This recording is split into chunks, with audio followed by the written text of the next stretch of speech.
Chapter 370, Eternal Damnation. Quick, kill him. The third elder spoke with unconcealed fear and a trembling voice. The third elder's words seemed to have a rousing effect on everyone. Instantly snapping out of their stupor, they all began to charge at Chen.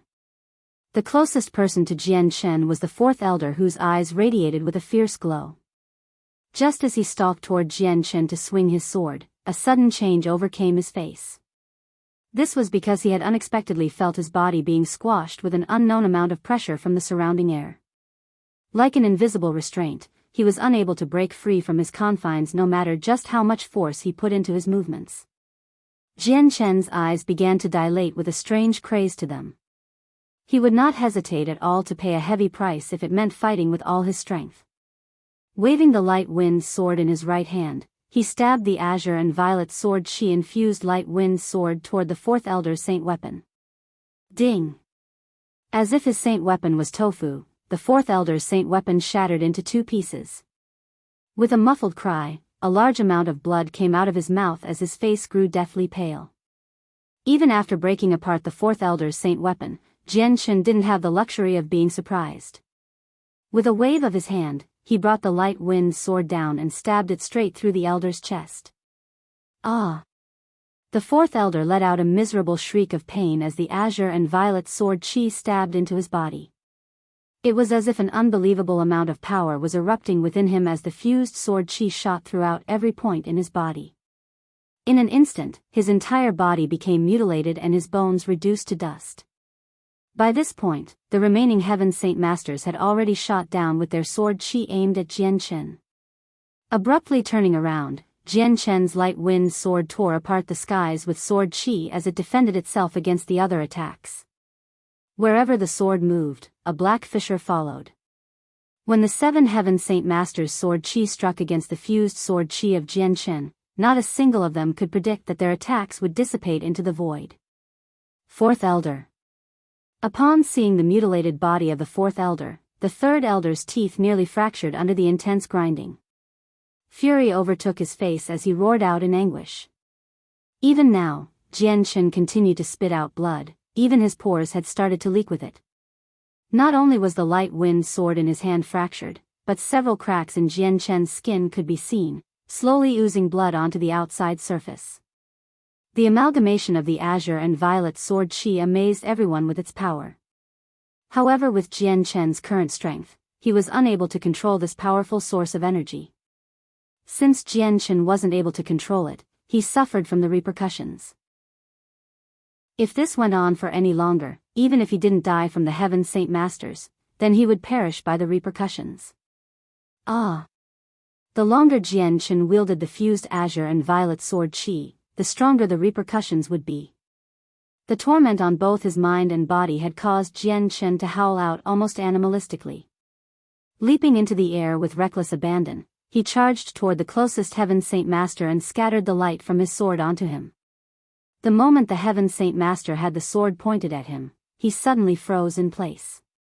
Feeling the attack of Chen, the eldest Kai brother blanched as he tried to retreat back, only to feel terrified when he realized that he was stuck in place. Even the space around him seemed to have frozen in place as he stood firmly in place without being able to budge. Overwhelmed with shock and terror, the eldest brother immediately tried to use his inner saint force in order to break free of his constraints. In the end, it was futile. He made no advancements anywhere. Right in front of the terrified eyes of the eldest brother, Chen's light wind sword speared straight through his chest before the fused sword chi exploded within his body. In an instant, his entire body exploded into small pieces of flesh and bone before the eldest brother could even scream. And thus, the eldest Kai brother had his life extinguished. PCH. After killing the eldest brother, Chen let out yet another mouthful of blood. The repercussions were already reaching the limits of what Chen could handle. Blood was starting to drip from all 7 openings on his heads, and combined with his extremely pale face, this visage made him seem like a horrifying ghost. Eldest brother, eldest brother, eldest brother. As soon as their eldest brother died, the other 3 brothers' eyes grew bloodshot with anger and disbelief. Blast it all, just what energy is this? How could it be this strong? We must kill him quickly, or else we are all in danger. An elder from the Jian clan cried out. We cannot delay any longer, unleash your battle skills. The third elder spoke in a serious tone. 2 Heaven Saint Masters had already died by Chen's hand. This was a result that he had not expected. He had never heard of an Earth Saint Master that could kill a Heaven Saint Master. With a mutual look at each other, the 2 elders from the Jian clan immediately began to utilize their Heaven-tier battle skills while the third elder began to make his move as well. Chen, you shall pay for the death of our eldest brother with your life. The third brother roared out loud in righteous fury as he began to use an advanced Earth-tier battle skill along with his other 2 brothers. With the Heaven Saint Masters all using their battle skills, the combined power was far greater than the Heaven-tier battle skill Ming Dong had used. With just the 3 Earth-tier battle skills, an oppressive amount of power forced itself onto Chen's body, causing him to gasp as his bones began to crack under the pressure. In the form of a large long-ranged attack, the 3 brothers of the Kai family released a flame that seared across the skies and shot toward Chen. Ah! Chen let out a howl to the heavens as he focused all of his strength into his right arm and brought his light wind sword smashing down onto the attack aimed at him. The fused sword chi had devoured the attack from the 3 brothers and instantly shattered their saint weapons at the same time. At the very moment their weapons broke, the 3 brothers' blood instantly filled the sky. The glow on Chen's sword began to dissipate now that Chen had reached his limit and could no longer handle either the fused sword chi or the repercussions that came along with it. Suddenly, the weather began to grow unstable as a single layer of black clouds began to descend down from the skies. Several flashes of lightning could be seen crackling within the clouds as well. The atmosphere began to grow tense as the entire area was slowly consumed by this new source of power. Following soon after, an unbelievably strong amount of pressure descended upon Chen, forcing his bones to crack and shatter. Facing the sky with an even paler face, Chen could only see the 2 elders from the Jian clan and the 3rd elder from the Shi family protect themselves with a layer of saint force. Floating high in the sky, the 3 Heaven Saint Masters were using their Heaven-tier battle skills at the same time with a power so large that they had influenced the weather itself. A sharp stinging pain could be felt all over Chen's body as he struggled to keep himself standing upright with a victorious smile. He had already pulled 2 Heaven Saint Masters to their deaths and shattered the saint weapons of the 3 remaining Kai brothers. If he could take their battle skills, then even death would be worth it. In a flash, the preparation time for the 3 Heaven Saint Masters came to an end.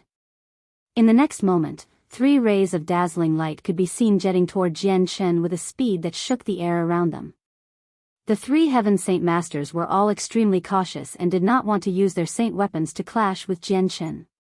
Unconsciously, Chen had readied his already fractured light wind sword up in a guard stance. Following a loud bang, the 3 Heaven Saint Masters' battle skill struck Chen's weapon and body. Without any sort of resistance, Chen's light wind sword shattered. Filling the air with the pieces of the sword, it began to transform back into the energy of the world and return to the void. Like a kite without an anchor, Chen's body was blown back 50 meters and fell to the floor ruthlessly. It had taken him another 20 meters before his body had came to a rest after tumbling like a ball in motion. There was already a large hole in the cavity of his chest, leaving behind just plain air where his inner organs should be. From head to toe, Chen's body was covered with blood and not a single part of his body was left untouched by blood. An azure streak of light could be seen as the 3rd elder flew to Chen's side. He had no plans on going easy on Chen and immediately stabbed into his heart with his machete, running through his chest completely. The light in Chen's eyes began to grow dimmer. He couldn't help but struggle to keep his eyes open before ultimately closing them for good.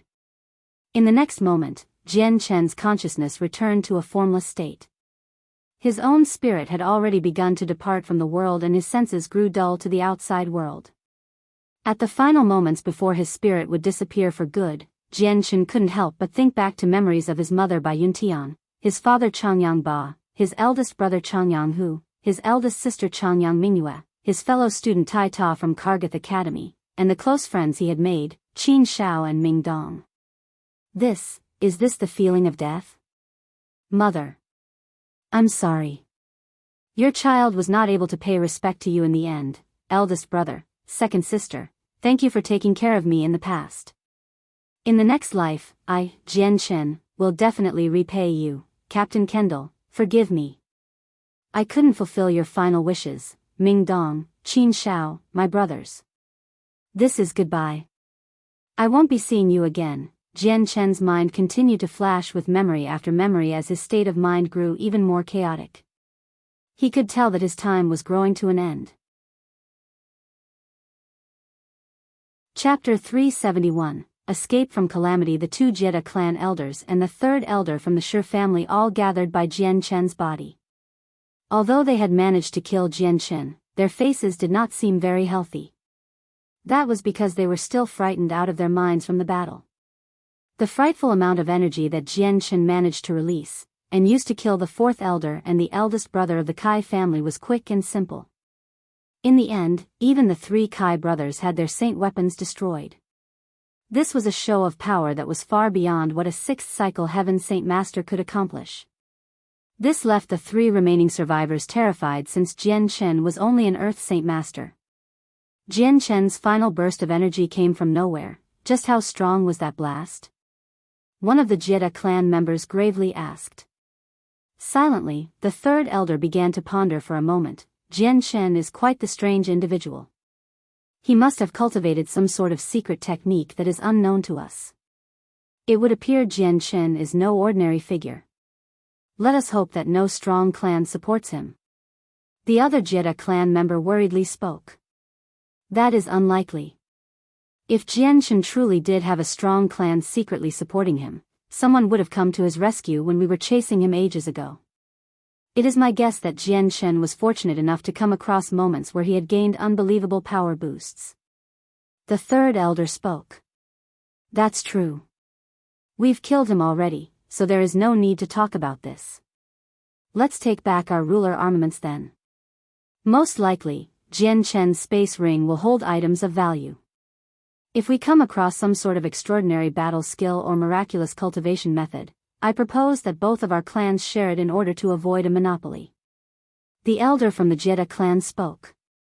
Without any hesitation, the third elder replied, of course. For now, let us take Jian Chen's space ring and take back what is ours. The third elder didn't wish to take Jian Chen's space ring without the consent of the other two factions since his space ring would also contain the property of the Jedi clan. After the two elders from the Jedi clan nodded their heads, the third elder took Jian Chen's space ring. Silently he put up his guard against the other two elders. He carefully began to inspect Jian Chen's space ring. After a while, the third elder's face blanched as he cried out in shock. This is terrible, the ruler armaments aren't inside. What? The two elders cried out in shock as well. Let me see. One of the elders took the space ring from the third elder's hand and began to rifle through it impatiently before his expression became extremely ugly. That scoundrel. The elder cried as he flung the space ring to the ground with a displeased look. The third elder looked at Jian Chen's body with a furious look. What a rogue Jian Chen is. With the ruler armaments hidden, they will be difficult for us to find them. This is troublesome. Where could the ruler armaments be? If they are within a space ring, it has to be within 10 meters for our secret method to sense it. Is it possible that we'll be forced to plead the ancestor to use his energy to search for the missing ruler armaments? The second elder from the Jedi clan spoke as he glared daggers at Jian Chen. The third elder let out a sigh as he slowly tried to calm himself. Back in Mercenary City, I could still detect that the seal of Treasure Mountain was located on Jian Chen. It would appear that after leaving Mercenary City, he was able to hide them somewhere. Finding a ring that doesn't emit any energy fluctuations within such a large area would be as hard as scaling the heavens. It appears that we can only report this matter back to the clan. Let them hire a few people to trace Jian Chen's steps to look for it. If they really cannot find it, then the ancestor will have to squander some of his strength to recall his ruler armament. The Jedi clan elder said. That's the only thing we can do. After the three men had discussed what to do, the two elders from the Jedi clan quickly left the area. They had to make sure this information would get back to the clan quickly. After they left, the third elder took the 3 crippled brothers and the 2 corpses before leaving as well.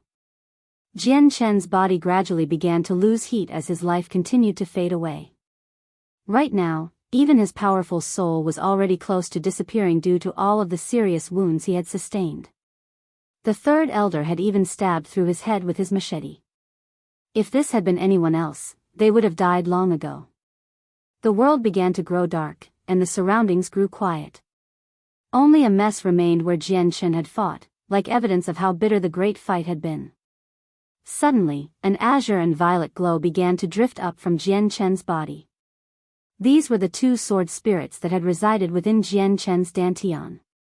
They were trying to escape from Chen's body and to the outside world, and within the 2 glows was a single stone that continued to shine a bright, multicolored spectrum that was dazzling to the eye. It was the multicolored stone that Chen had bought back in Warrant City. The volume of the stone has already shrunk down to the size of a finger. The azure and violet sword spirits and the multicolored stone began to float toward Chen's eyebrows. Slowly descending downward, the multicolored stone began to fuse into the space between Chen's eyebrows before disappearing from view. The moment the sword spirits entered Chen's head, an indescribable amount of attraction could be felt, pulling Chen's drifting soul back into his head. Thanks to the sword spirits, Chen's incessantly dissipating soul temporarily stabilized. Afterward, the 3 began to combine together in Chen's conscious, fusing with Chen's soul. An hour later, a figure could be seen flying through the air. When he passed this area, he suddenly stopped in midair, then quickly descended to where Chen's body lay. Giving the body a quick look, the figure couldn't help sharply inhale as he muttered, "What a tenacious life force. With even his head stabbed, his soul has yet to fade away. Bah, since you're not dead with such serious injuries, I'll take you home." With that, the man waved his hand and enveloped Chen with a gentle saint force, bringing him along through the air. Chapter 372, A tragic sight. On the second day after Chen's defeat, a tree trunk concealed by several branches in the forest began to shake for a moment before a white-maned winged tiger came crawling out of the tree. Both of its shiny eyes looked around its surroundings before letting out a growl. After looking in every direction and mewing for half the day, the white tiger cub began to sniff the area before heading in the direction of Chen. The tiger cub was extremely young and its paws couldn't support its own weight for an extended period of time. So it could only run for a short amount of time before resting and continuing the pattern. After an unknown amount of time, Chen's muddled head began to clear up as he tried to open his eyes with difficulty. The very first thing he noticed was a wooden roof. Although it was a bit worn down, it was still quite clean. Suddenly, a wave of pain attacked Chen's head, causing him to cry out in pain. Because of the inexplicable pain in his head, Chen's face grew deathly pale without a hint of blood to be seen. The muscles on his face couldn't help but quiver as he felt the room begin to shake before Chen's head fell to the side and he lost consciousness. Not too long after Chen had fainted, a creaking sound could be heard as the wooden door to the room creaked open and a fat male around the age of 20 years old appeared. The male walked over to Chen's bed, but the moment he saw Chen's sleeping posture, his hand reached to scratch his own head. "Strange, I could have sworn I heard a sound. How has he not awoken yet? It's been 3 days already." With that, the fatty left the room. For 3 days straight, the white tiger cub continued to stumble and crawl on the road. Climbing across steep mountains and even falling down from them, the white tiger cub didn't even get a scratch on its tender skin. The only change was that its fur was gray in color with the dust. After 3 days of dangerous traveling, the white tiger cub had finally arrived at the battleground where Chen and the Heaven Saint Master had fought. Sniffing the area, the tiger cub began to growl out loud with an urgent tone as if it was crying with grief.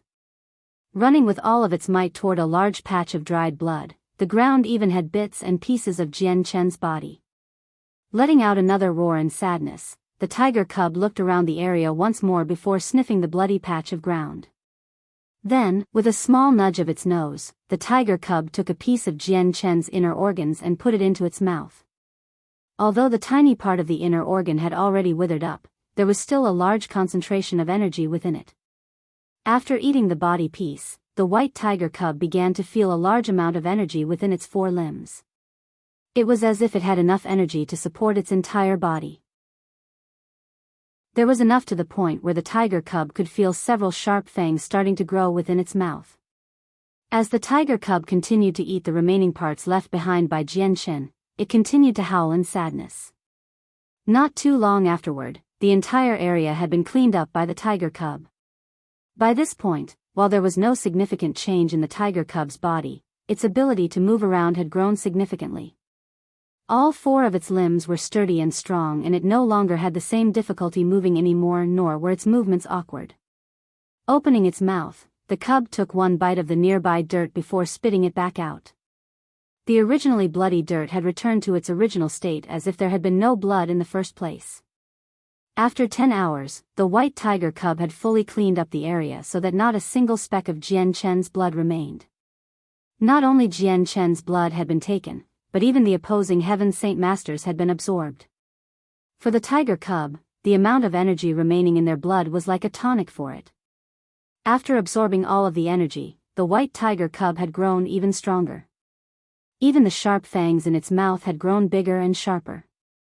Once all of the blood was absorbed, the white tiger cub continued to circle around the area with its nose constantly sniffing. Finally, it broke out into a run that made it look like it was flying as the wings on its back unfolded almost like it was preparing to fly. A series of pictures began to flow through the chaotic space in Chen's unconscious mind, one after the other in the form of a grotesque gas. Sometimes, he would see a white-haired elder, sometimes he would see a red cloud that tore through the air itself with its lightning.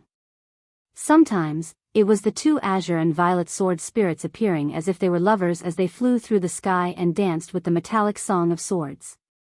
Occasionally, the figure of a single crane-haired elder could be seen wielding the 2 azure and violet deity swords as he flew through the air and decimated magical beast after magical beast. At times, the 2 deity swords fused into one and created chaos throughout the world, destroying both enemies and the world itself. Then, Chen saw the azure and violet deity swords shatter apart into the world and slowly disappear into a mountain range. After an unknown amount of time, Chen opened his eyes once more as he woke up. Immediately, a dizzying sensation began to occur in his head once more, but it wasn't as severe as the first wave. Therefore, this time Chen did not fall unconscious. Staring blankly all around him, Chen could see that he was currently resting upon a bed in a wooden house. His back was up against a wooden bed and footprints could still be seen on the floor. The room itself wasn't all that big and was roughly 8 meters wide with very little furniture. Where is this place? Chen began to look around himself with confusion.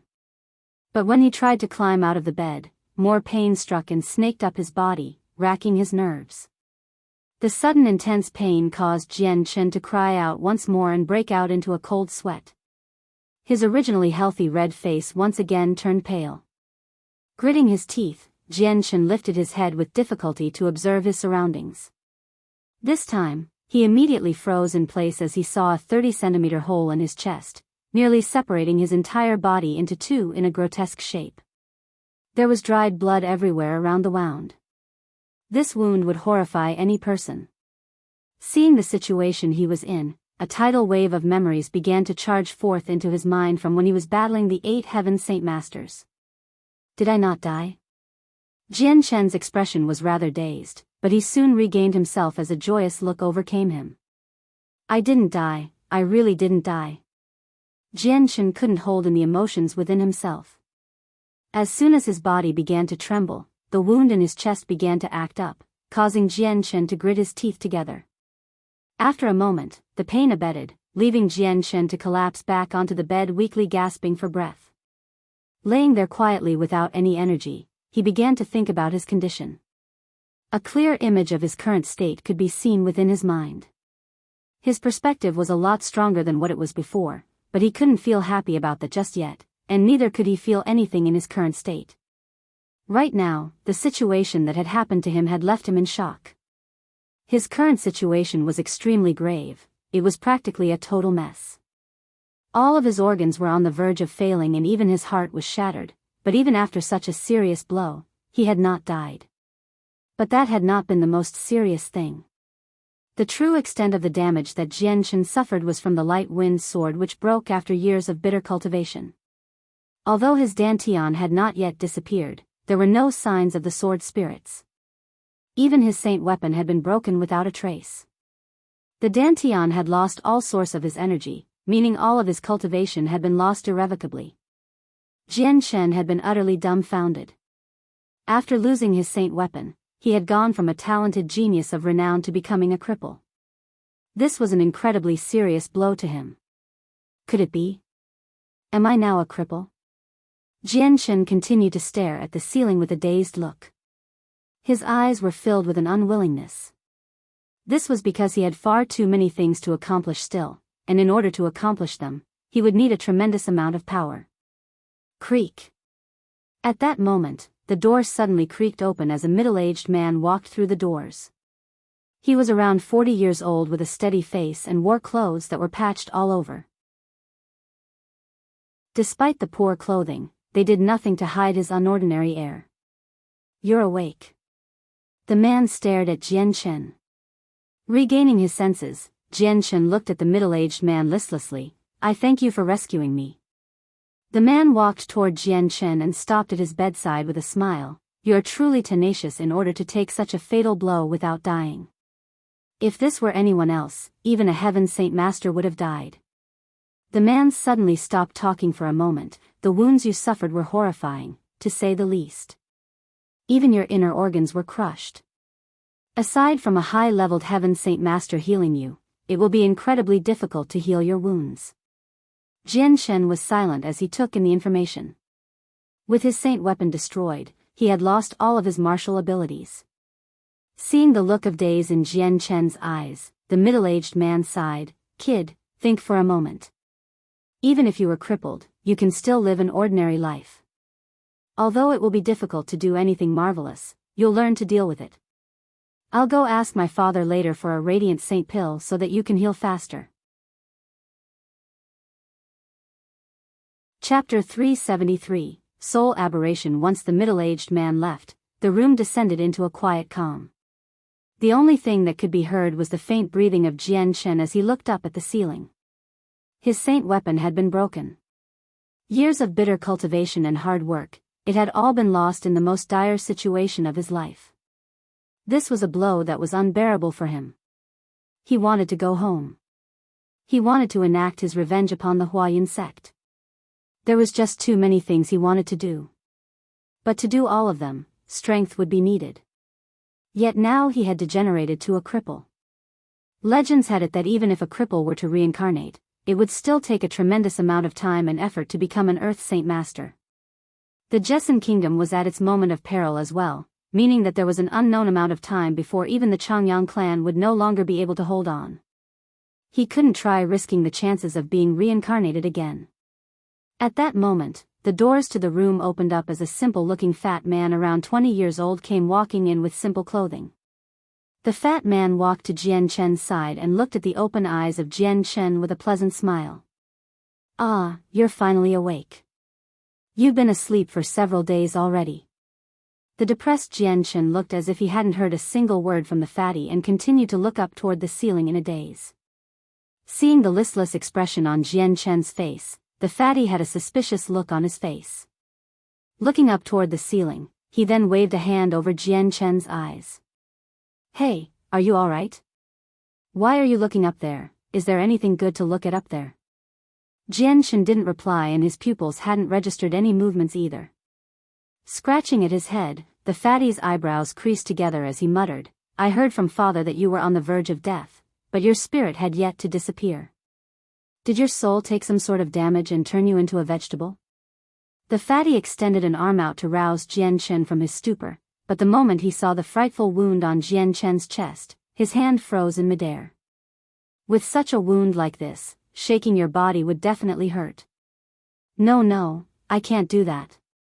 Hey, are you okay or not? Can you even hear the words coming out of my mouth? Both of the fatty's eyes stared at Chen's face with an expectant look. Then, Jian Chen's eyes registered something as they swiveled toward the fatty before speaking softly. Who are you? Huh, so you finally speak, and you're not a vegetable after all. I was wondering if you had any questions. The fatty beamed before introducing himself. Hello, I am Xiao Tianyu, but everyone in the village calls me Little Fatty, so feel free to call me either name. Do you still remember your name? I am Jian Chen. Jian Chen spoke with some difficulty before turning back to look at the ceiling once more. Whoa, so you even know your name still. That's good, you haven't suffered any retardation. The fatty spoke with a pleasant smile as if Jian Chen not becoming a retard was a good thing. The fatty stilled as he looked at the wound on Jian Chen's chest with curiosity. Jian Chen, just what type of magical beast did you fight in order to gain those wounds? Do you want me to have my dad to bring it back? You don't need to worry, my father is extremely powerful. He'd definitely bring it back and you can have your revenge. Hey, why are you quiet again, do you not like talking or what? Hey, just what's so good looking on the ceiling that makes you stare at it so much? I built this room 2 years ago, is it not up to your standards or something? Hey, Jian Chen, say something. Do you not like hearing me talk? But Jian Chen didn't say another word and continued to stare at the ceiling in a stupor while the fatty continued to speak into his ear. Tianyu. A voice rang out as the previous middle-aged man from before entered the room. Dad, you're back. Why is he looking at the ceiling so much? He doesn't look like he has become an idiot. The fatty began to plead to his father for an answer. With a light voice, the man replied, Tianyu, this man has suffered wounds that he has not healed from, let him rest for now. Oh, I get it. Then Dad, I'll be leaving now. The fatty said before leaving the room. The middle-aged man walked toward Jian Chen's bed and handed him a round-looking pill. I know you've suffered an unbearable amount of damage, but don't think about it too much for now. Just focus on your recuperation, living is the most important thing. He spoke before inserting the white-colored pill into Jian Chen's mouth. This is a Class 8 Radiant Spirit pill, although it cannot heal your wounds completely, it'll at the very least patch up the hole in your chest. With that, he left the room once more. Jian Chen's entire body was then enveloped by a milky white glow as the Radiant Saint Force within the pill began to leak out. The amount of Radiant Saint Force in the pill was so strong that even Jian Chen at his peak would still barely be able to match up to even a single %. This was the difference in quality. With Jian Chen's entire body enveloped in Radiant Saint Force, his wounds began to heal at tremendous speeds, forcing even the hole in his chest to regenerate with new skin. Not too long after, the hole had been covered over by new skin. At the same time, the internal wounds that Jian Chen had taken were starting to heal. Even the withered skin began to fall off as new tender-looking skin replaced it, revealing a white and sleek shine almost. Not a single scar could be seen on his body. In a little bit, Jian Chen's body looked as if it was entirely new. Not a single wound could be seen on his body, making him seem almost perfect. Slowly, the Radiant Saint Force began to dissipate from his body. While it looked like Jian Chen was fully healed on the surface, his internal wounds were still quite severe. The Class 8 Radiant Spirit pill was extremely potent in nature, but there just wasn't enough quantity. Thus, it was not able to fully heal Jian Chen. Despite this, Jian Chen had been moved. His previously listless eyes began to recover with emotions as he felt the changes happen within his body. With a hoarse voice, he muttered, "How would I regain my strength? I need to recover all of it, but how?" Suddenly, Jian Chen's mind felt a jolt. It was at this moment that he realized that his own mind obtained a few more things and that his own soul had grown stronger. Sensing the changes within his body, Jian Chen was startled. Quickly calming himself down, he closed his eyes and began to envision himself inside his mind. The mindscape of his mind was chaotic in nature. Nothing could be seen clearly, but in the center, the azure and violet lights could be seen floating around with the multicolored stones slowly revolving around them. These are the sword spirits, how did they get here? What even is this place? Jian Chen's eyes widened in surprise as he looked at the sword spirits. Suddenly, the sword spirits shook as a stream of consciousness flowed from them. All of their knowledge, thoughts, and ideas began to be transmitted into Chen without a single sound by a mysterious manner, as if it wanted to be comprehended by Chen. This is my consciousness? Chen realized what the two sword spirits were relaying to him. Soon after, the two sword spirits continued to relay information to Chen via the same mysterious manner. After a while, Chen understood what the circumstances were for him. So I died, but because of the sword spirits, my soul was rescued by them, and now my soul is fused with the two sword spirits. Finally understanding the entire picture, he didn't know if he was happy or worried about what had occurred. After conversing with the sword spirits, he knew that they had fused with his soul to form a special existence. But he didn't know whether or not it was still his soul or if it was now the sword spirits. After pondering it for a while, Chen calmed down. While this result was extremely shocking and hard to believe, his soul had truly merged with the sword spirits while they retained all of their wisdom. While the two had fused, both sides were capable of independent thinking. This was truly a mysterious existence. Just what's going on here? How did I transform into such an odd state? Chen began to mutter to himself. To him, this situation was far too incredible. Another stream of thought came out from the sword spirits once more. I am me, and the sword spirits are the sword spirits. They had only used such a strange method to save and preserve my life. Chen understood the meaning behind the stream of thought. It felt as if no time had passed within his conscious.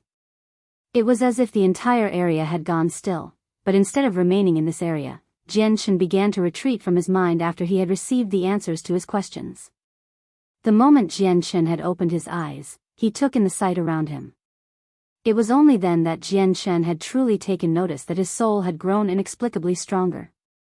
He could easily sense anything within a kilometer from his position. It was only because he was depressed at first that he felt as if there was no such change from his soul. Chapter 374, A New Power, So My Soul Has Grown Even Stronger Now. Chen thought with surprise. However, he wasn't completely happy. Even after his soul had grown stronger, the only thing that had changed was his ability to perceive things, nothing else. Suddenly, Chen's entire body trembled slightly as he closed his eyes and began to meditate. All sorts of energy from his surroundings was felt through Chen's perception. At this moment, Chen's world had exploded with beautiful colors from every spectrum. He could see just about any color imaginable to the human eye. There was the faint glow of white, the dark color of black, the dull shine of red, the heavy shade of yellow, the rich blue and the lively green. Seeing such a rich world of color, Chen was stunned. These colors were the 6 elements of the world that he was never able to perceive before. In the past, aside from the radiant saint force or the world energy, he couldn't detect any other element. But now, he could sense the other 5 elements along with the radiant saint force. With such a sight like this, Chen couldn't help but think that he was dreaming. Could this be what happened when the sword spirits fused with my soul? Chen thought to himself as a way to try and explain just what could cause such a phenomenon like this. Slowly opening his eyes, Chen began to move his right hand. Opening and closing his fingers, Chen suddenly realized that the room was rather hot in temperature before a flash of red light began to gather around his hands. In a moment, a faint sea of fire could be seen on it. In disbelief, Chen looked at the miniature sea of flames in his hands with a thunderstruck expression as if he couldn't believe what had just happened. Despite the flames being so close to Chen's hands to the point of contact, he felt no heat at all. It was almost as if the flames were an illusion and not real. Fire. There's a fire, fire-ee. Suddenly, a frantic shout could be heard from outside the room. Jolting him out of his inner thoughts, Chen suddenly realized the room had suddenly burst into flames. In his moment of stupor, the flames gathered in his hand had disappeared. When he was in such a state, he had nearly forgotten just how flammable this room was. Bang! The door to the room was abruptly kicked apart as the simple clothed-wearing fatty charged straight into the room with a frantic cry, "No, no, no, there's a fire." "Come on, Chen, we have to get out. As if he was flying, the fatty flew toward Chen's bed and carried him out of the room. In a moment, the flames from the room began to soar high into the sky as if devouring the heavens. Put out the fire. Hurry, someone get some water. Several shouts rang through the air as a dozen simple-clothed villagers came running forth with buckets of water. Tianyu, what happened? Just how in the world did a fire start? Suddenly, the father of the fatty appeared out of nowhere as he addressed the flames eating away at the house. Wailing, the fatty looked toward his father with a wretched but innocent face. Dad, I don't know either. Everything was perfect. Just how could the house catch on fire? There wasn't even any light sources anywhere. Hearing that, the father's eyes turned toward Chen with a leveled stare, but he said nothing. The fatty's eyes swiveled toward Chen as if he had come to a conclusion as well. With a gasp, he cried, Dear gods, Chen, don't tell me you're suicidal. Chen stood up by himself with some difficulty. Although his wounds looked like they were healed on the surface, anyone that looked at him would know that any small movement caused Chen a tremendous amount of pain. I am terribly sorry, this was not intentional. Chen let out a small smile on his face, indicating that his mood had improved a bit from earlier. Oh my, Chen. I beg you 1,000 times over, don't be depressed. You're so young, you can't go kill yourself. You absolutely must continue to live. The fatty fretted as he looked at Chen, thinking that he had done something foolish in his moment of depression. At the sight of the fatty fretting over him, Chen couldn't help but let out a small smile. Don't worry, I won't kill myself. After making sure that Chen was not pretending, the father laughed. It seems you've already gotten over it. Quick, put out the fire. Faster with the water, everyone move faster. At this moment, the villagers were still bringing bucket after bucket toward the fire in an effort to combat it. Walking forward to stop the villagers, the middle-aged man spoke. There is no need to be so panicked. Please rest for now. Whether it burns or not, we will have to rebuild it anyways. If you say so, Uncle Shiomi, then we'll take our time. The villagers immediately stopped their frantic movements and addressed the man with a respectful greeting. Ai, my poor house. It seems that I have to rebuild it once more. The fatty wailed. At this, Chen felt extremely embarrassed. In such a careless moment, he had accidentally set the house he was in on fire. This made him feel apologetic. I am truly sorry. When I recover, please allow me to help you rebuild. Chen spoke apologetically. The fatty's eyes sparkled on his face as he replied, Okay then. Don't you forget it then, when you get better, the two of us will build a house even bigger than the last one. As soon as he finished speaking, the fatty suddenly looked behind him in surprise. Grandfather. Chen, look. My grandfather is back. Turning around slowly, Chen could only see a hoe-wielding elder walking from some distance away.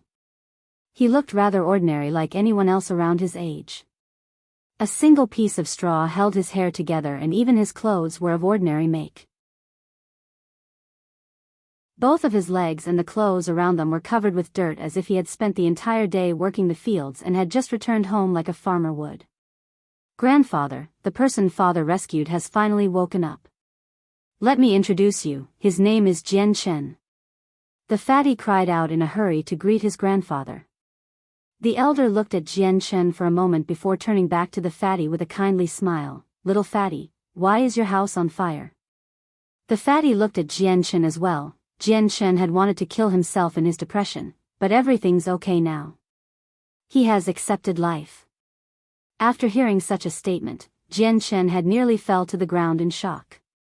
This fatty's words held nothing back and were based off of his own judgment. It was as if he was still a child, something that was odd compared to his current age. After he heard the fatty's words, the elder began to laugh as he walked up to Chen. With a kindly smile, he spoke, Youngster, those who do not die are bound to come across fortune. Take this spirit pill and eat it. It should heal your inner organs to some degree at the very least. Out of nowhere, the elder took out a pill and gave it to Chen. Seeing the elder take out another pill, the fatty's father had a shocked look on his face. Haha, Chen, this is a Class 8 spirit pill, an especially rare treasure. It seems that my father has seen fit to give you too. I thank the elder, but this item is far too precious for me to accept. Chen spoke respectfully. He knew just how rare and precious radiant spirit pills were since they were made by radiant saint masters by using their own saint force. A single pill like this was far more than what Chen could accomplish. The elder laughed. This item has little use for me here. It is coincidental that you were in need of it, so take it and recover as soon as you can. After some hesitation, Chen submitted and took the pill from the elder. Carefully putting it away safely, he knew that this pill was far too expensive for him to lose.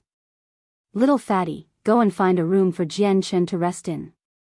After that, the elder threw down his hoe and headed to another house not too far away.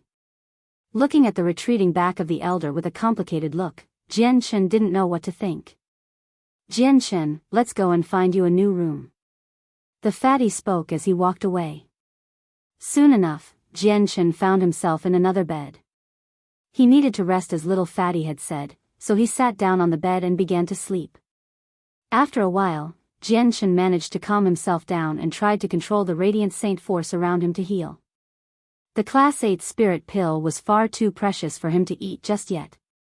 Just as Chen began to think, a milky white ball of light began to form around him. Feeling the speed of the radiant saint force gathering, Chen couldn't help but smile faintly. Perhaps it was because of the mutation to his soul, but he felt that his control over the radiant saint force had grown stronger and stronger. Even after controlling it to such an extent, he didn't feel strained at all. Chapter 375, Recovery of Chen. Afterward, Chen began to heal himself using his stronger control over the radiant saint force. Because his internal wounds were even more severe than his external ones, it took Chen an entire day of stubbornly healing himself before he had completely recovered. The following day, Chen walked out of the room to take in the morning air. The little fatty had stayed in the next house over as Chen's neighbor. At this moment, he had just walked out of his room as well, only to see Chen right next to him. With a smile, he cried out, "Hey, Chen, are you fully healed now? I thank your grandfather for giving me the pill. I've fully recovered from my wounds now." Chen smiled. That's great. You've finally gained some free time. Let's go, I'll take you on a tour of the village and introduce you to everyone. As he spoke, the fatty led Chen by the arm toward the village without a break in his stride. Not too far away, Chen could see the grandfather of the fatty walking away with a hoe over his shoulder. "Grandfather, are you going to the fields again?" Little fatty called out to his grandfather with an enthusiastic greeting. The grandfather laughed as he spoke. "That's right, there's still some plants that haven't been planted yet, so I have to hurry. Grandfather, I'm going to take Chen around the village, I'll be back later to help you." Go on then, take Chen around for a stroll and get to know everyone. This village hasn't seen many outsiders, so you should be able to make a good impression. The grandfather laughed merrily with a kind expression.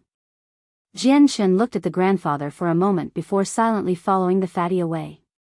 The grandfather smiled as he watched Chen walk away. This youngster is quite the strange one.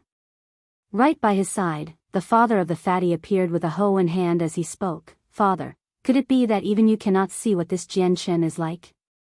This child is no ordinary one, he is no small frog within the pond." The grandfather let out a sigh before leaving with the hoe still on his shoulder. After listening to his father's evaluation of Chen, the middle-aged man had a thunderstruck expression.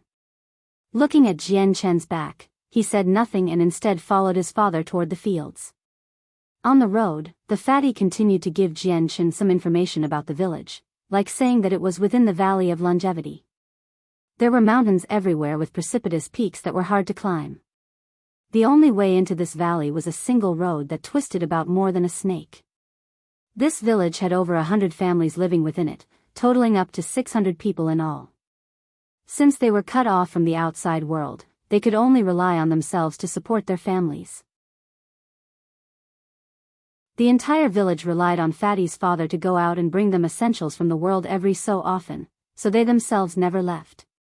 That was also due to the fact that the valley was exceptionally deep and connected to the biggest mountain range in the continent, the Cross Mountains. The valley was also home to thousands of strong magical beasts. The distance from this place to the outside world was well over 1,000 kilometers and was fraught with danger.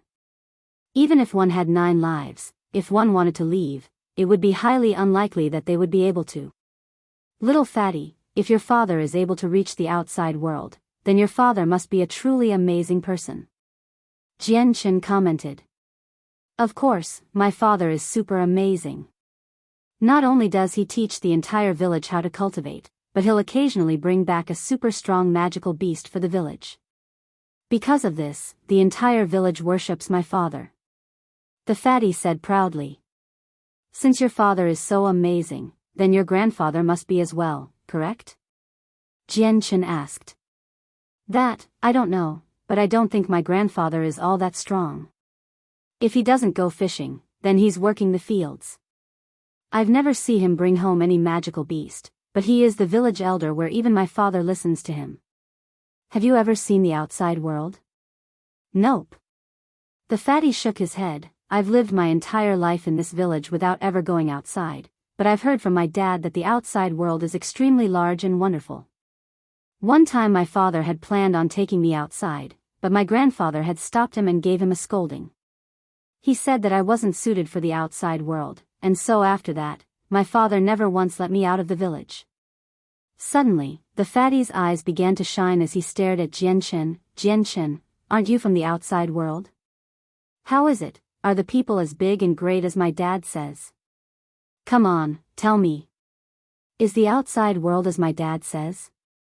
Chen nodded his head. Correct, the outside world is extremely vast, far bigger than you could possibly imagine. However, it is especially cruel out there. One must be strong in order to survive. Little fatty, do you wish to see the outside world? Of course. I spend every day hoping that I can see the outside world just once to see what it's like. Suddenly, the fatty looked at Chen with a serious expression. Chen, you can't tell my grandfather or he'll grow extremely angry. Chen returned the look. Little fatty, if you truly wish to see the outside world, you'll first have to convince your grandfather. No, I can't. My grandfather's anger is something you definitely don't want to see. Although my grandfather is usually kind, when he gets angry, even my father becomes afraid. The fatty instantly turned nervous as he thought about his grandfather. Fine then, I promise I won't say a word. Seeing how nervous the fatty became, Chen couldn't help but worry for him. The fatty let out a sigh in relief. Chen, you're a nice guy. If you were my grandfather, that'd be great. That way, I'd be able to see what it's like outside. At this, Chen had nearly stumbled to the ground. Afterward, the fatty brought Chen around the entire village and introduced him to many different people. Among the villagers, there were plenty of pretty little women that were still quite plain compared to the ones Chen had seen in the outside world. But when they saw Chen's handsome and determined face, many of the women instantly grew as still as a deer as their faces began to turn red. Chen's face was a natural weapon to any women under the heavens. This held especially true for all of the valley women. After walking around the entire village, Chen finally found an excuse to detach from the fatty and headed for the outskirts of the village by himself. In a short moment, Chen had passed by several roads and arrived at a mountain range. Right now, he had to make sure that he fully understood the situation his body was in. He had a feeling that even with his saint weapon broken, it was not the end of the world just yet. Arriving at a small hill, Chen sat down with a tranquil look as he began to meditate. Suddenly, a picture of the surrounding kilometer began to appear within his mind, where not even the impossible spots in one's vision were overlooked. By this point, there was nothing that was a secret to Chen. Even the insects crawling on the ground 100 meters away could be seen by Chen.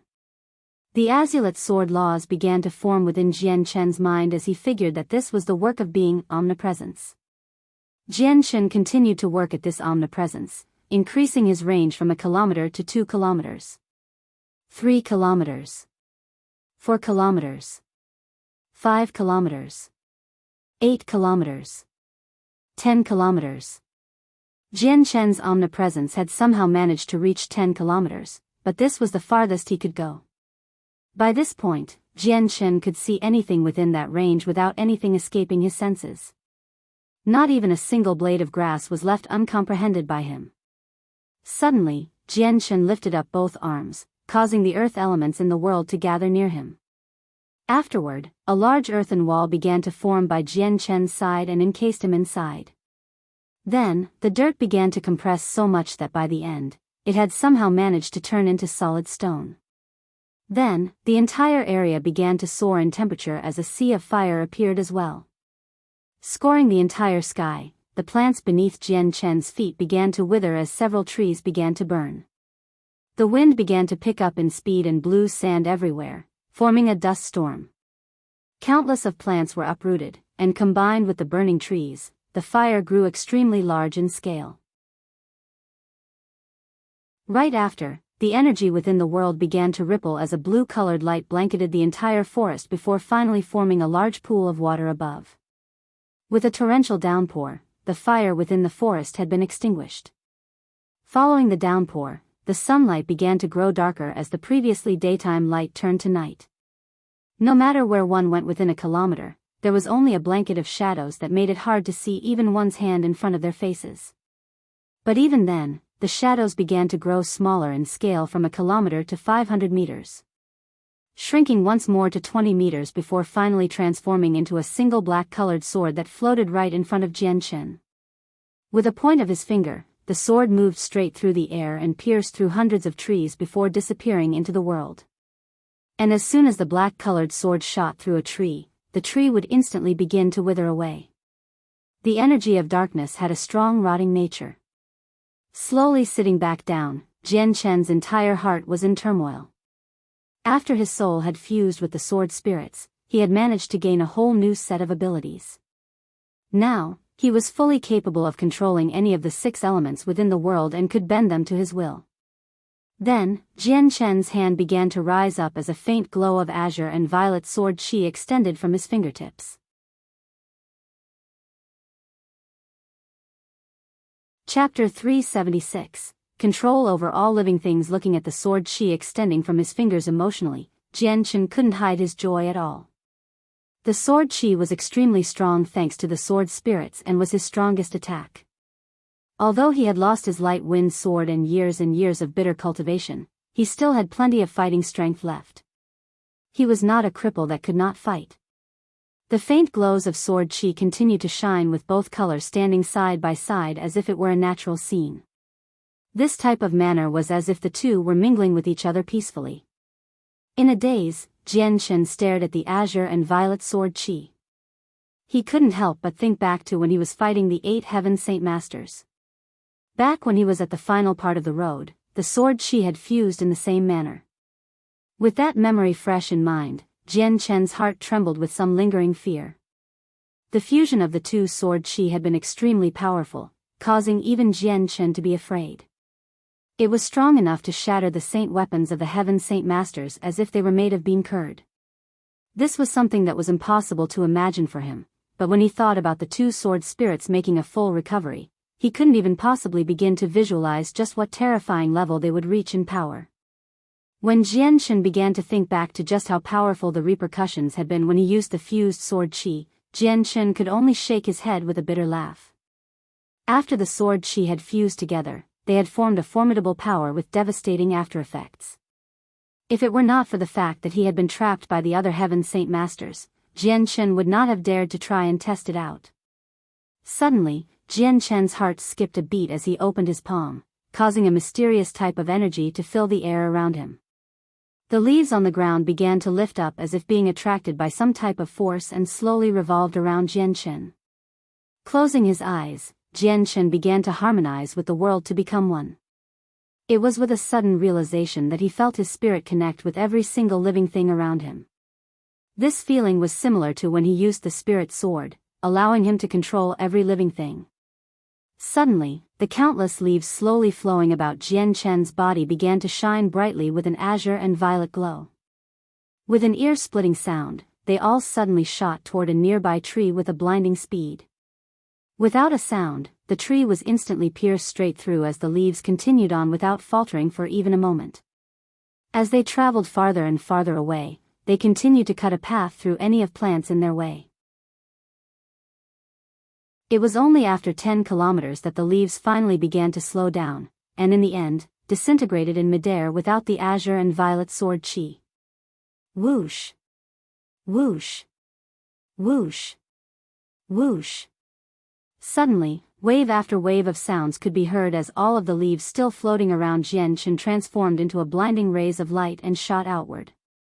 Spearing through anything in their path, the sword chi infused in the leaves had only disappeared after 10 kilometers, causing the leaves to fall apart into dust. Jian Chen opened his eyes slowly and looked around himself with a stunned look. With a sudden thought, one of the trees near him flew out of the ground and floated 10 meters in midair. Extending his hand, Jian Chen then clenched his fist tightly. Straight away, the entire tree exploded into wood shavings and fell to the ground. In the next moment, the azure and violet glows of light could be seen once more flying from the wood shavings. Flying upward, the wood shavings began to form a 50-meter-long sword that floated in midair before flying forward. As the sword flew forward, no matter if it was a tree that was tall enough to scratch the heavens or just a blade of grass, the sword cleaved it in two and left behind a smooth surface. In a moment, the previously peaceful forest changed dramatically as dozens of large trees toppled down to the ground. Jian Chen's eyes glinted with a bright light as he watched this event. His left eye began to emit a violet glow and his right eye an azure glow. This was a sight that would terrify anyone. With both of Jian Chen's eyes burning brightly with the two different colors, his hands both raised into the air. Suddenly, a strange sort of energy began to distort the air like the space itself was being frozen in time. To anyone looking, this would have been an extremely bizarre sight. Crack, crack, crack. Several of the trees floating in midair began to break apart into fist-sized pieces before starting to shine with azure and violet glows. The lights in Jian Chen's eyes began to recede as he looked at the sight dumbfounded. Both of his eyes had a look of disbelief to them as he slowly dropped his hands. As soon as his hands fell, the trees that were floating in the air began to lose the same color lights. Then, the tree pieces disintegrated away into ashes and scattered. Jian Chen stood still without any extra movements. This newfound change in his body was something that he simply couldn't believe. Right now, he was fully capable of controlling any living thing with the use of his azure and violet sword chi. Right now, the sword chi could be bent to his will and was practically an ability for him to use at any given moment. In the past, even when Jian Chen used the sword chi, it was when he used the spirit sword to fight from long range. The azure and violet sword chi wasn't limited to the light wind sword anymore. He no longer had any restriction other than the distance away from his body, but other than that, he could use any living thing and infuse it with sword chi. This type of power, did the sword spirits bestow it upon me? Jian Chen couldn't help but wonder. Ever since the fusion, he could only see the huge changes to his soul and life. Not only was it extremely beneficial, but the power was far beyond anything that he could imagine, especially since he could control living beings themselves. Jian Chen continued to walk farther and farther away from the valley. Right now, he solely desired to pit himself against a magical beast in order to gauge his strength. Longevity Valley was immensely deep, and while there were very few magical beasts to be found in this part, each one of them were at the very least a Class 5 magical beast. After walking for 20 kilometers, he had finally come across a decently strong magical beast. This one looked like a beetle-type magical beast, the iron beetle. The moment when the iron beetle saw Jian Chen, it immediately let out a roar before charging straight at him. With a sweep of his hand, a single half-meter-long blade of grass flew toward the iron beetle's head with the azure and violet sword chi infused in it. PCH. With a single crack, the blade of grass penetrated straight through the iron beetle's head before flying out of it and disappearing into the forest. Without even a cry, the iron beetle fell to the floor with a thundering crash as its gigantic body slammed down to the ground. Just like that, a powerful Class 5 magical beast had been killed so easily. Chen let out a breath as he tried to calm himself down so that the pleased look in his eyes wouldn't get too far out of hand. Waving his right hand, several blades of grass turned bright with color as they flew toward the iron beetle's body and dug holes straight into its body. Extending his hand, he suddenly clenched tightly, causing a bloody Class 5 monster core to suddenly fly out from the magical beast's body and land in his hand. Continuing forward, it wasn't for another 10 kilometers when 4 crimson streaks of light came flying at Chen from all directions. These 4 crimson wolves were all Class 5 magical beasts as well. Each one of them was filled with more wisdom and knowledge than usual. Right afterward, several more blurs could be seen as more wolves surrounded Chen. They were smaller in size compared to the first 4 wolves, signifying that they were Class 4 magical beasts. Chen looked at the wolves around him calmly. Slowly bringing up his right hand, he stared at a nearby tree. In the next moment, the tree suddenly burst into several splinters with sword chi infused in them. They shot toward the wolves like shooting stars. Without any resistance, all of the Class 4 magical beasts were instantly riddled with holes from the sword chi infused with splinters. Even the Class 5 magical beasts had only been able to put up a slight struggle before sharing the same fate as the other magical beasts, finally crying out with loud whimpers. Within a single moment, 4 Class 4 and 5 magical beasts had all been annihilated by Chen. This type of glorious battle prowess was something that Chen would have never been able to accomplish in the past. Chen took another deep breath. He finally had a general idea of what his current strength was at. Although he had lost his light wind sword and his Saint Force, he had gained a new ability. Not only could he sense the 6 elements in the world, he could even freely use the violet and azure sword chi whenever he wanted. Aside from these things, he also had an even more terrifying ability, the ability to mind control any living thing in this world as long as he was within the range of his spirit. Even some non-living things would be unable to escape Chen's mind control. From a certain standpoint, Chen's strength hadn't decreased at all. On the contrary, it had actually increased. At the very least, his newfound control ability was able to make quick work of a group of Class 5 magical beasts. There could be no construction without destruction, and it was only after destruction that construction could take place. After experiencing such a calamitous event, Chen had been transformed. From this moment on, he would walk along another path of cultivation. His strength would break away from the ranking of the Tian Yuan continent since he no longer had any Saint Force to measure.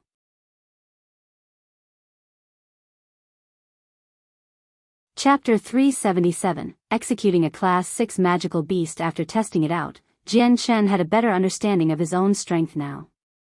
With a wave of his hand, a few hundred blades of grass flew up and stabbed into the bellies of the wolves. With a strong thought, he managed to pull out all of their monster cores. After taking off a portion of his clothes, he began to wrap up the cores and store them behind him. After collecting the monster cores, Chen decided to leave the forest. Turning around to face the way back to Longevity Valley, he knew he needed to calm down for a bit and digest the changes to his body. These bizarre changes were far too sudden for him, and the new power he had received made him feel like he was stuck in a dream. He needed to rest so he could adapt to his situation. Ayo! Suddenly, the howl of a wolf could be heard, shaking the entire forest with its cry. Chen's body suddenly stopped as a look of concentration overtook his face.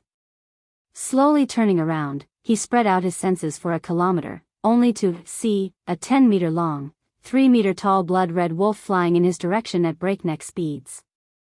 Chen didn't run, nor did he have any plans on running away. Although he was still as strong as ever, in the end he still didn't have any Saint Force anymore. His speed would only be a little faster than a normal person. He couldn't even use the illusionary flash or the Heaven's stolen fortune since both battle skills required the use of Saint Force. The blood-red wolf quickly came to a stop in front of Chen's position 50 meters away. With eyes that were bigger than the fist of an adult human, they glared at Chen menacingly. Concentrating, Chen immediately began to gather all of the earth elements in the world around him to form a 5-meter-tall dirt wall. Continuing to gather, the dirt wall began to compress before finally forming a wall of hard rock. At the same time, Chen held up a finger, causing a single tree nearby to burst out of the ground and float beside Chen while twinkling with the azure and violet sword chi. With Chen's body hidden behind the stone wall, the wolf was unable to see what Chen was doing. However, Chen could fight against the wolf with his omnipresence-like ability. From its gathered knowledge and wisdom, the wolf had already guessed that Chen was not going to be an easy opponent to fight due to his actions. With a snarl, a large amount of energy began to gather in the wolf's mouth. Then, with a puffing motion, the ball of energy flew toward the wall with a whistling sound. At the same time, Chen had already fashioned the tree to become a long spear that flew forward to stab into the ball of energy from the wolf. Following a large bang, the ball of energy suddenly exploded, causing the energy to wash over the area. The wooden weapons that Chen was using were unable to withstand the energy and disintegrated into ashes. The man and beast had only been testing each other at that moment, but the destructive aftermath had completely reshaped the landscape around them. Both of Chen's eyes shined bright with an azure and violet glow. The left eye flashed with violet and the right azure. Suddenly, countless blades of grass flew up around the wolf and instantly transformed into sharp sword-like shapes before flying into the wolf's body. Caught off guard, the blood-red wolf's body was suddenly riddled with holes, but it did nothing to hinder its strength or speed as expected from a Class 6 magical beast. The azure and violet sword chi was unable to pierce through the entire body as it had with the iron beetle.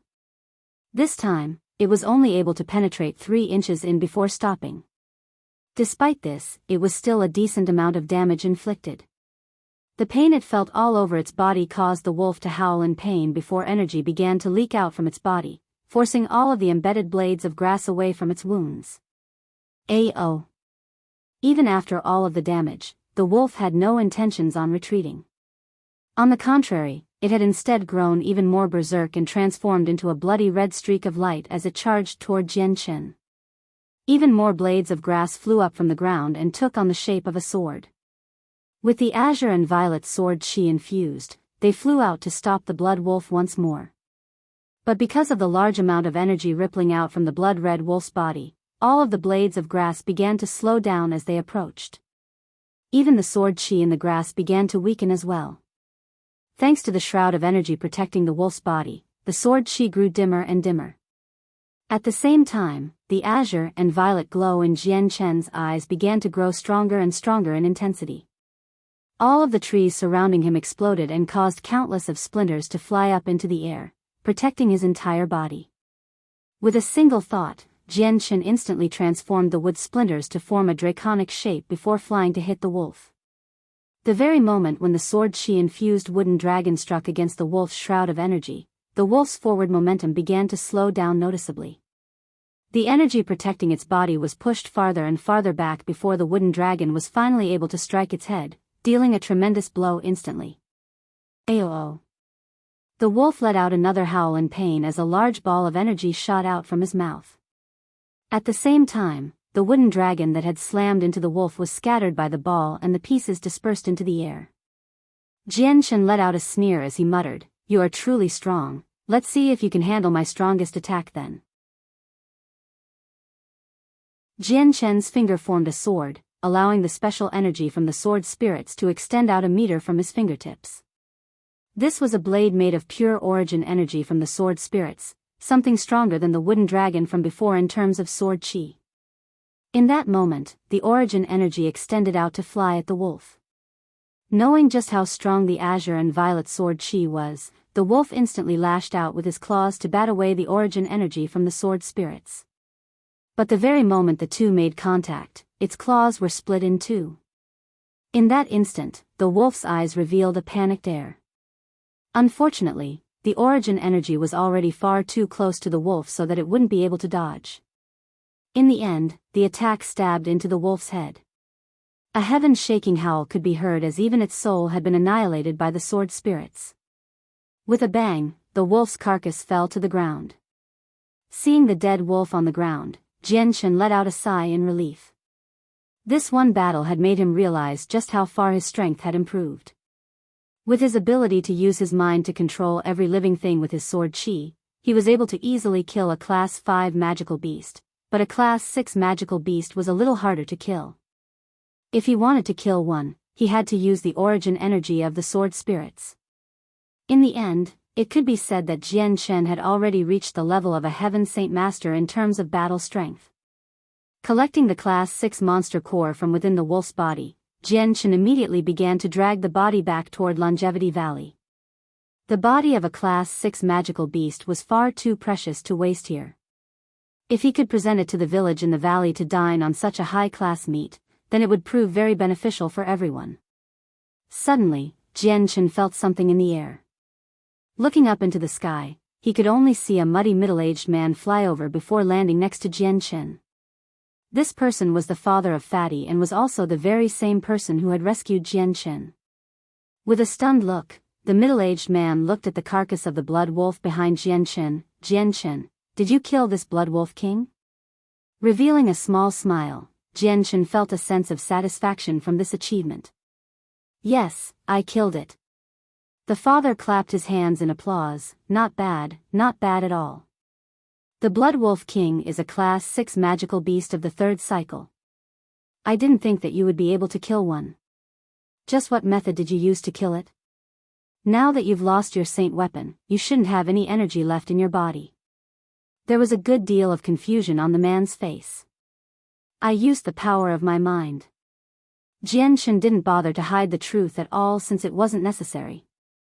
Using his right hand to cut the air slightly, a handful of grass suddenly jumped upward before forming a sharp sword.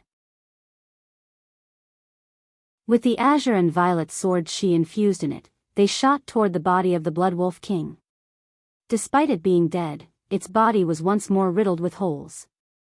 The fatty's dad could only stare in utter shock before speaking absent-mindedly. What a mysterious power.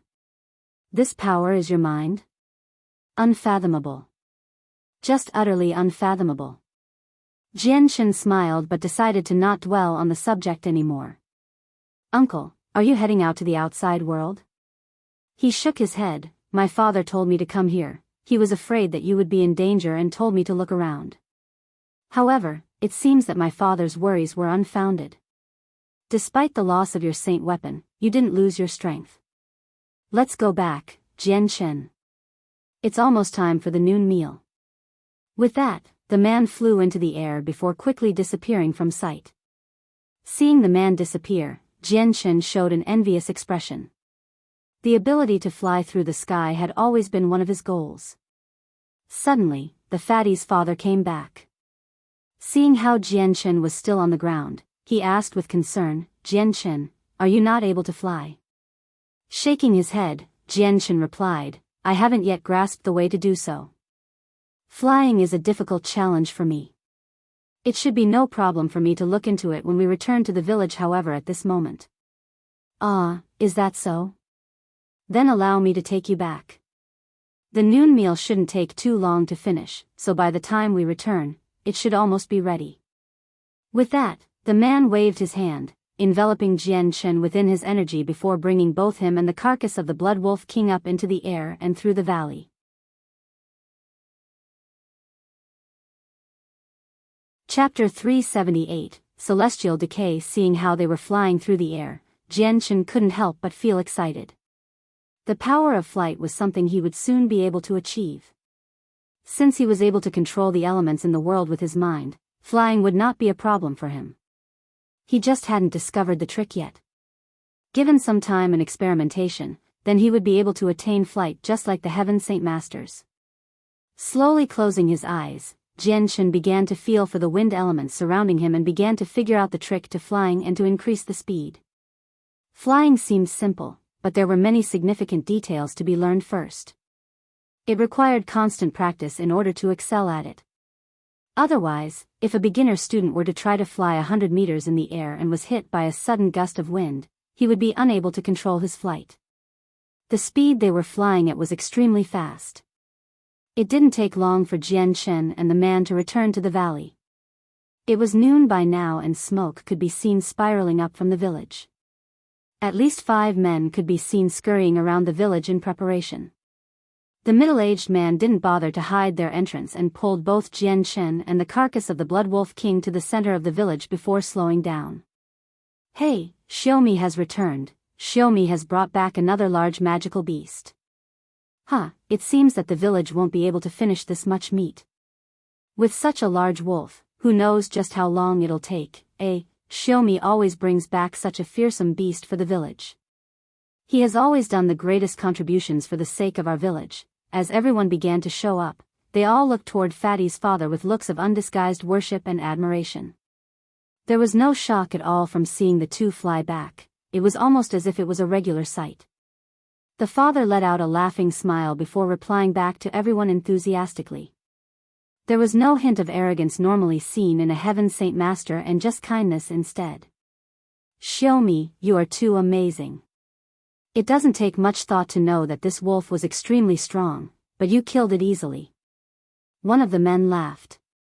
The man shook his head. Everyone misunderstands. This magical beast wasn't Dash. As the middle-aged man spoke, Chen cut in abruptly. Uncle, let's hurry up and divide up the Blood Wolf King. The fresher it is, the better it will taste. Fatty's father laughed. Fine, De Zhuang, go and find some of the more able-bodied men to skin the carcass and divide up the meat. You got it. The man responded enthusiastically before gathering up the men. Whoa, Dad, you brought back another big magical beast. A cordial voice could be heard from behind as a muddy fatty could be seen walking with a hoe in hand. He must have returned from tilling the fields with his grandfather.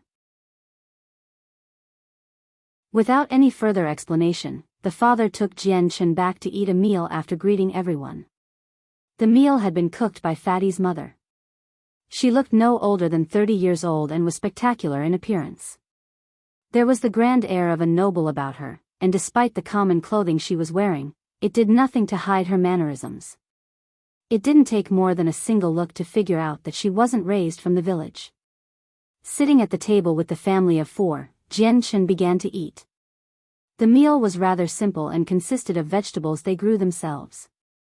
The grandfather of Fatty gave a deep look to Chen before smiling. Youngster, come to the cornfields with me for a while later.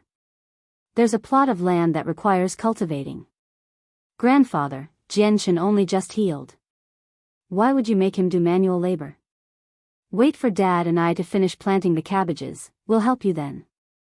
There was a complaint to be heard from Fatty, showing that he was clearly dissatisfied from his grandfather asking Chen to do some farming.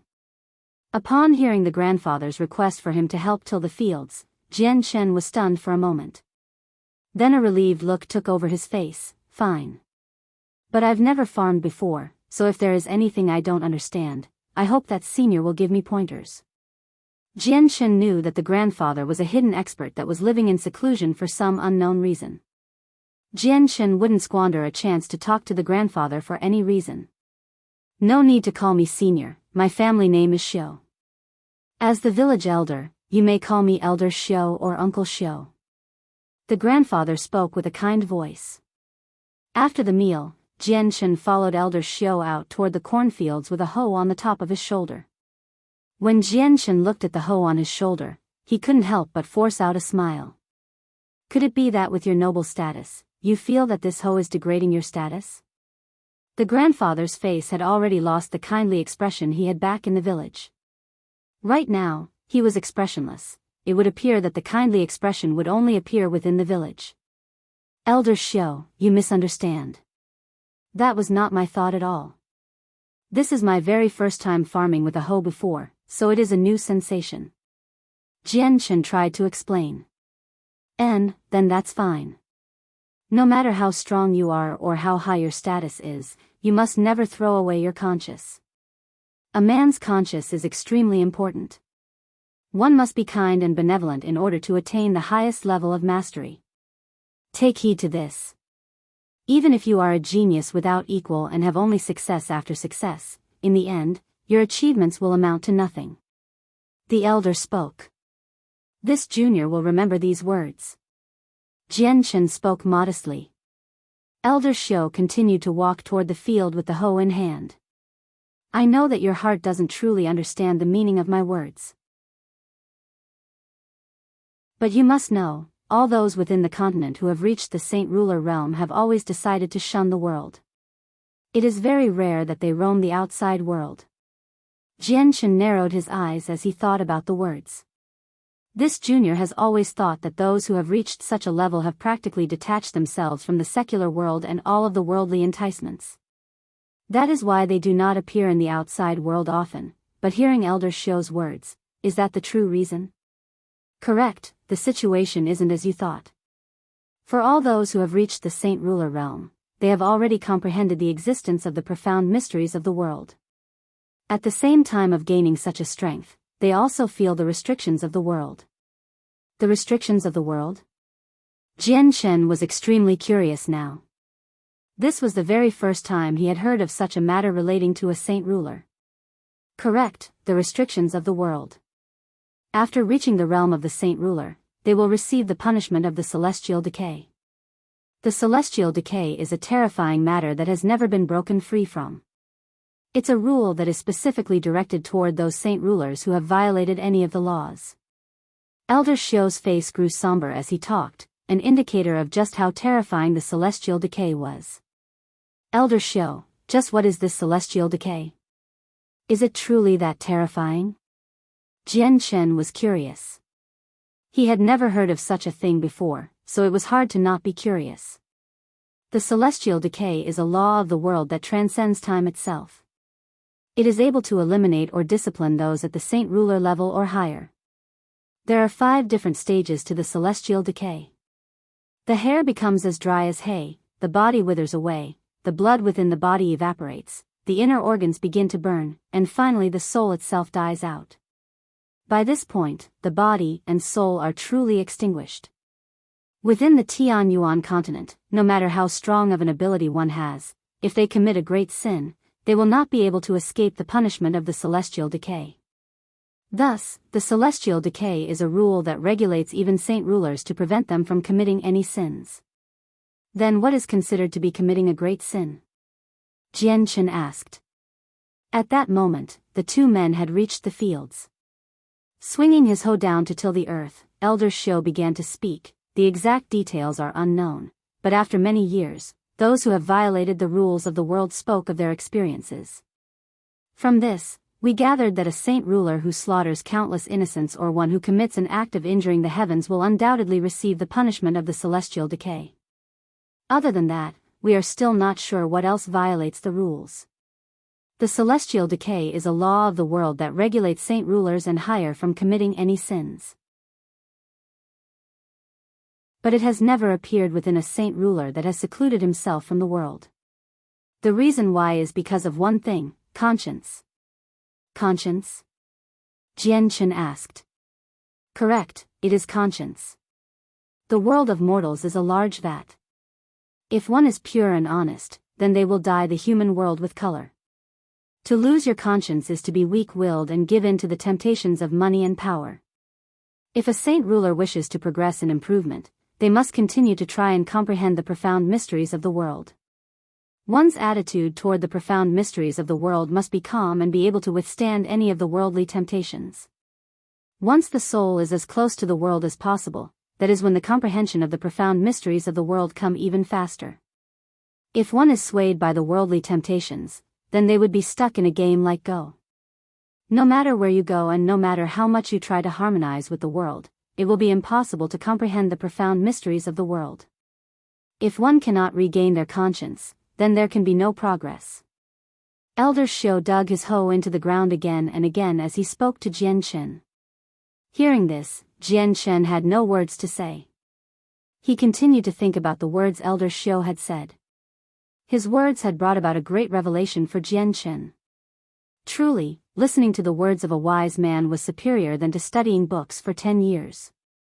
A saint ruler's way of cultivation was not like the regular way of cultivating saint force to improve themselves. They walked a different path by trying to comprehend the profound mysteries of the world. Youngster, I can tell that you are not a fish meant for the pond. You will have a grand future. Despite the loss of your saint weapon, it has done nothing to impact your future growth. I only wish for you to grab hold of your conscience and to not be lost in the mortal world. Break away from the world and cultivate to the very peak. Elder Xiao stared at Chen with a heavy gaze.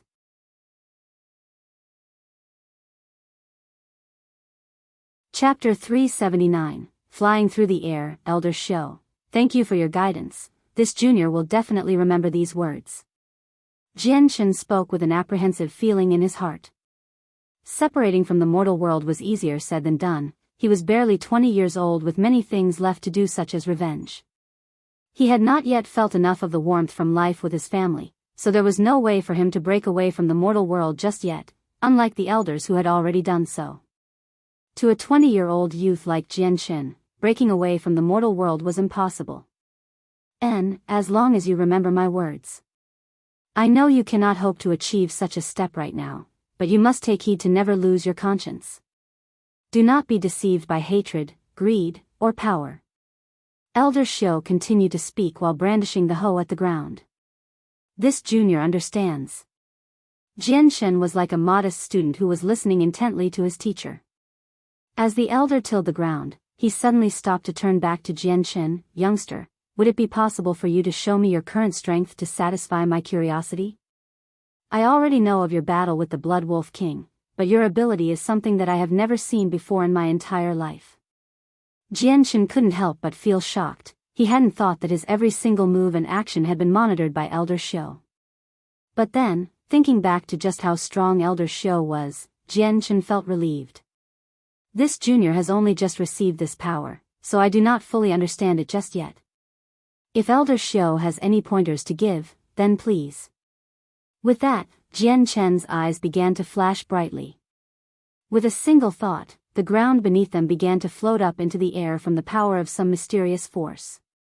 Then, an azure and violet glow began to appear before flying straight toward Elder Xiao without any hesitation. But then, before the clods of mud could even get within a meter of Elder Xiao, they suddenly stopped midair. Elder Xiao's eyes contained surprise as he muttered, "This is truly a queer ability. I can only sense an azure and purple ray of light with a strong amount of power within the mud. This power is something I've never seen or heard before. Just what is this?" The elder hadn't made a single move, but he had somehow managed to bring the floating dirt back down to the ground without any of the azure or violet light left in it. Chen was overwhelmed with shock. Elder Xiao's strength had been at such a level that Chen couldn't even begin to comprehend it. With a single action, Chen had been left dumbstruck. Chen's eyes began to flash with a bizarre azure color in one eye, and a bizarre violet color in the other. Some of the weeds and dirt on the ground began to rise up once more and transform into a single streak that wrapped around the elder with the two glows. The elder smiled faintly, "Youngster, this ability of yours is quite extraordinary. Although the saint rulers who were able to comprehend the profound mysteries of the world can control items with their thoughts, they did not have this azure and violet color to it. This azure and violet glow, however, can constitute as a powerful threat to only Heaven's Saint Masters. If you tried it against someone like me, then it would not be enough." Elder Xiao spoke as the attack around him disappeared and dirt fell back to the ground. Chen was stunned, but he wasn't giving up just yet. With a flash of azure and violet in his eyes, sword chi began to gather in his right hand before forming a meter-long sword. This was the origin energy of the sword spirits. With a flash of violet, Chen's sword chi struck out at Elder Xiao. Elder Xiao seemed to have stopped right in front of the attack. Looking at the origin energy radiating from the sword chi, he began to mutter, "What a strong amount of sword intent, this aura." It seems like, in the next moment, the elder became engrossed in his own thoughts. Just as the origin energy coming from Chen's sword chi got within a meter of Elder Xiao, an unknown energy suddenly prevented it from moving forward. This energy was so strong, even the origin energy of the sword chi had no chance. Losing color in his face, Chen hadn't thought that the elder's strength would be that strong. Even with the origin energy, he had still been unable to get close to the elder. It was like he was an infant compared to Elder Xiao. Even as he stood there, Chen was unable to do a single iota of damage. When Chen had used his mind to feel around the elder's body, he immediately sensed that the elder was like a piece of the world itself. The origin energy of the sword spirits had been blocked by this worldly energy. Against such a boundless source of energy, Chen felt like a tiny boat in a giant ocean. With a deep breath, he began to absorb the origin energy from the sword spirits back into his body. What surprised Chen the most was that Elder Xiu's strength had already reached a level he could only dream to reach. Elder Xiu stared at Chen's right hand with an unnaturally serious expression before asking, "Youngster, would you be able to tell me? What was that energy in your hand, where did it come from?" "I call it the Azure and Violet Sword Qi, a type of origin energy." Chen spoke without revealing much. "Azure and Violet Sword Qi, origin energy, so that person was you after all." Elder Xiu muttered to himself. "What was that, Elder Xiu?" Chen asked in confusion. "It's nothing." "Youngster, are you able to use that energy at will?" Elder Xiu stared at Chen with rapt attention. Chen nodded his head. "As of right now, I can use it freely." "Elder Xiu, is something wrong?" "It's nothing, I only feel that this energy is not at its peak state yet." The elder replied. "The origin energy is very weak, so it hasn't reached an optimal state yet." Chen replied with a half-truth. "So that's it." The elder suddenly came to a realization. "Youngster, right now you are primarily focused on using your thoughts to attack. In regards to your cultivation path, you will have to continuously practice with your mind. Right now you can easily control tiny objects without a problem, but if you wish to push a giant mountain with just your mind alone, this will not be an accomplishable task. Aside from strengthening your thoughts, you must also comprehend the profound mysteries of the world. Although your strange origin energy is extremely strong, it is still an energy of the world. The profound mysteries of the world are the way of the king, since they are capable of allowing you to control the energy of the world. I thank Elder Xiu for his guidance. This junior will do as senior says." For the rest of the afternoon, Chen and the elder both continued to till the cornfields. After learning many things in regards to the profound mysteries of the world from Elder Xiu, Chen had begun to ask even more questions. Elder Xiu did his best to answer any questions he had, allowing Chen to benefit greatly from his insight and added to his current understanding. On the second day, Elder Xiu didn't call Chen to the fields. Chen still had his own things he needed to do, so he took the initiative to tell Fatty that he would be heading out by himself. Looking at a patch of grass, Chen started to feel for the world energy. As the energy began to fly around his body, Chen felt a slight breeze. Chen hadn't made any movements and stood as still as a statue. The fierce wind began to pick up and his clothes began to flap from the gusts of wind. 2 hours later, the winds around Chen's body had grown even stronger. Finally, his entire body began to slowly lift into the air by increments of 3 inches without stopping. Like earlier, Chen kept his eyes shut as he continued to feel for the wind element around his entire body. His spirit was completely immersed in the thought of making him fly. To be able to fly through the air was an ability that Chen had coveted. And today was the day he would finally grab hold of it. His heart was already incapable of describing the joy he was feeling at this current moment. Bang! Suddenly, Chen's head struck against the tree in front of him. Straight away, his entire body lost balance and began to fall from the air. Opening his eyes after the ordeal, he climbed up from the ground. It was a good thing his body was different than a regular person's body, otherwise, he would have broken several bones without the usage of Saint Force to protect his body. It seems that the power of flight isn't something to play around with. I must cultivate even more. Chen sighed. Afterward, Chen relentlessly practiced the power of flight. He continued to float 10 meters above the ground for 6 hours before he finally managed to piece together his experiences and go for an even higher height. Flying straight up for another 100 meters without stopping, he could only see wisps of cyan light flow around him. This was the wind element. At this moment, a villager suddenly spotted Chen floating 100 meters up in the air. With his mouth dropped wide open, he began to point at Chen with a quivering lip. He's. But he was completely unable to finish his sentence in his shock. Elder Wang, what are you stammering around for? Did you forget how to talk? The villager to his side laughed at him before looking in the direction the villager was pointing. Straight away, he too gasped in shock as he cried, "Good gods, isn't that the youth Xiaomi brought back? How is he able to fly like Xiaomi? Could he be a heaven saint master as well?"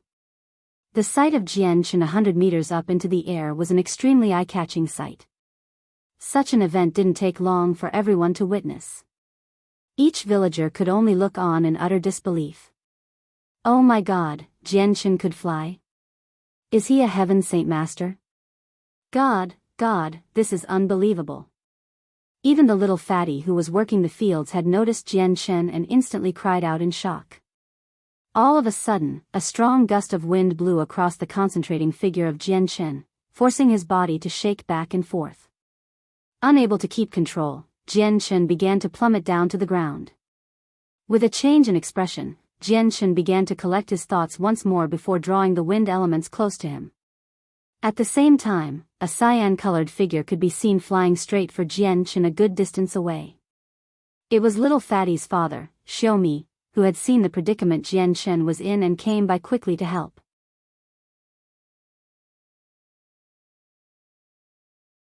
Chapter 380. Leaving Longevity Valley, Chen's figure continued to free fall down toward the ground. Now that he had lost his saint force, a fall 100 meters up in the air would inflict fatal wounds if it didn't kill him outright. Unafraid of the threat of death, Chen began to use his mind to control the wind elements in the world once more.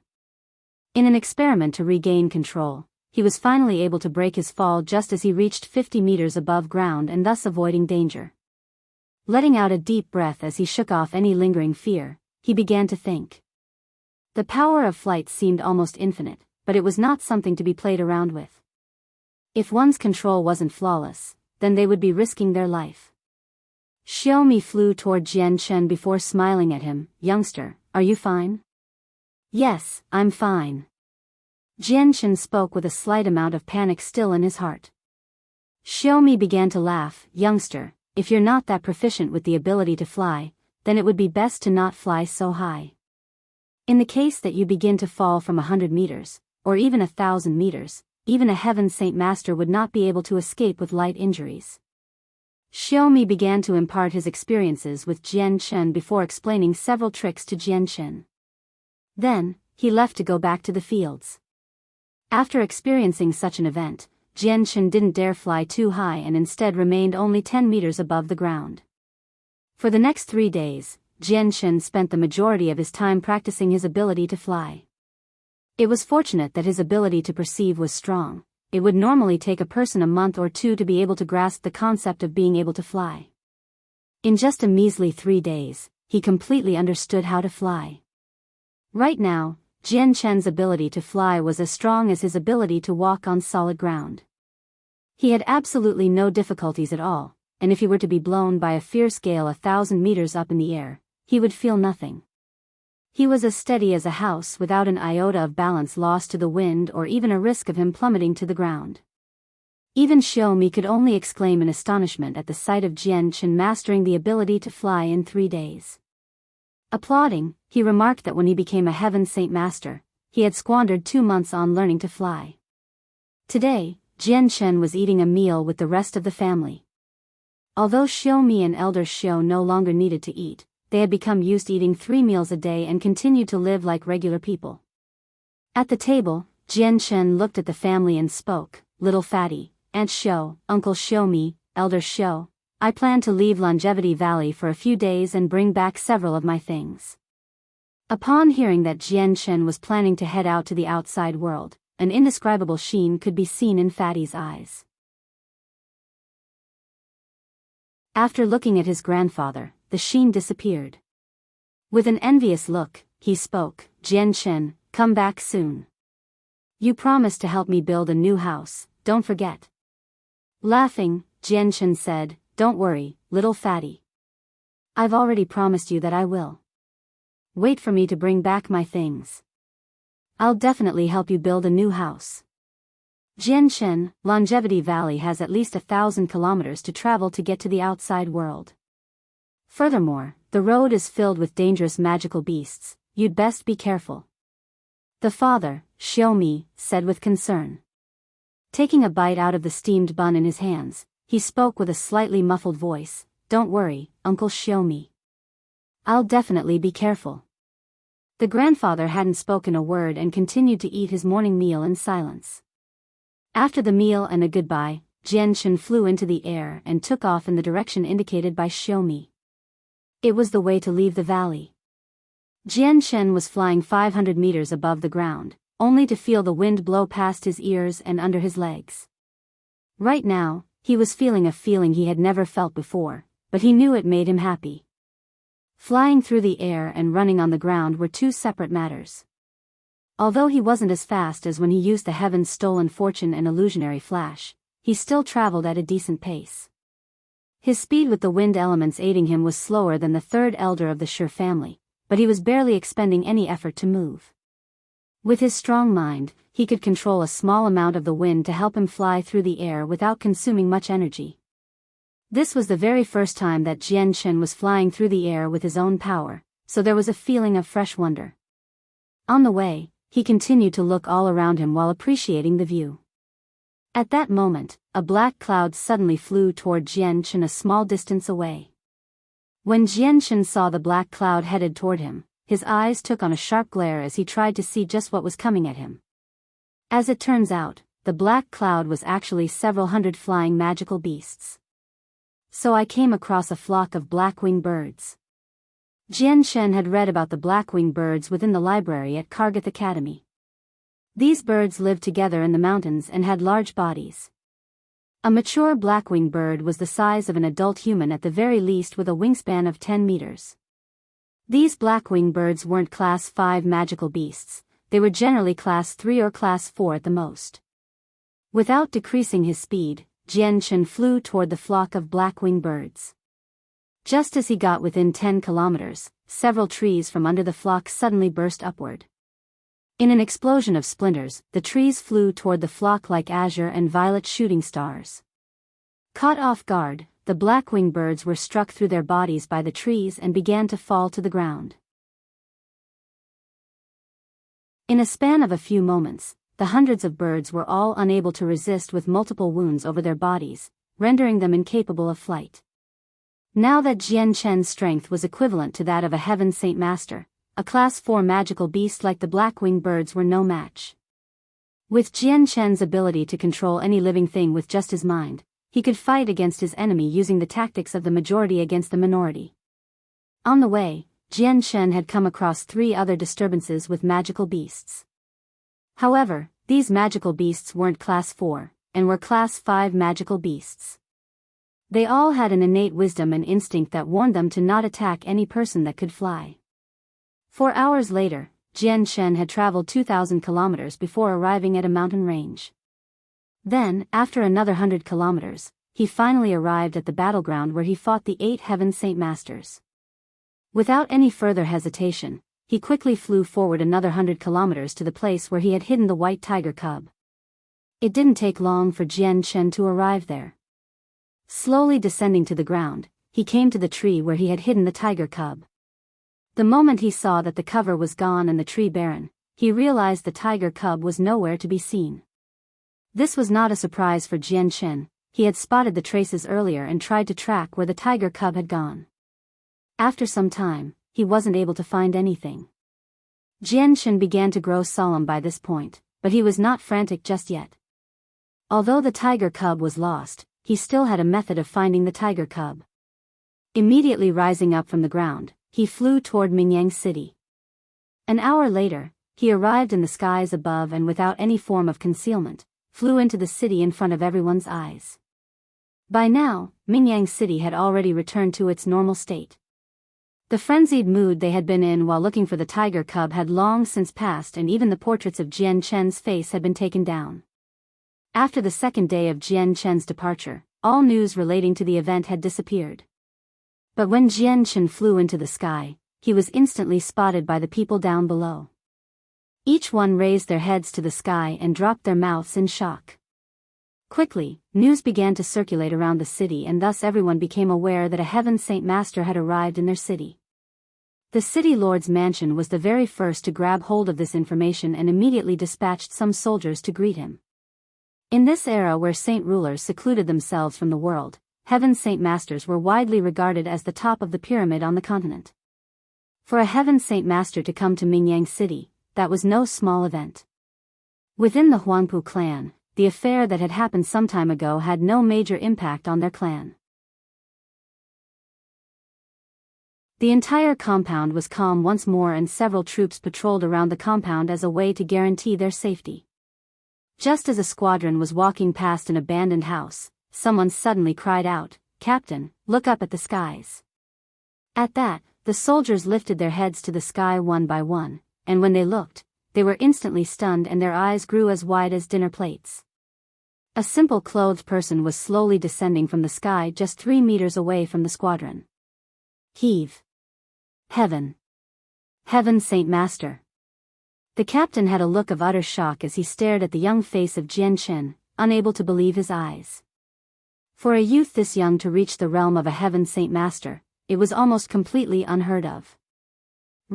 Respectful sir, I am the captain of Unit 3 of the Huangpu clan, how may I serve you? The captain tried to quash the surprise in his voice, but had stuttered as he spoke to him. Jian cast a glance at the guard briefly before waving his hand. "This place doesn't concern you, go do whatever you were doing."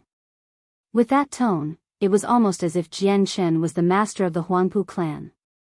The captain didn't make any objections and only respectfully saluted him in response before bringing his guards away from the area.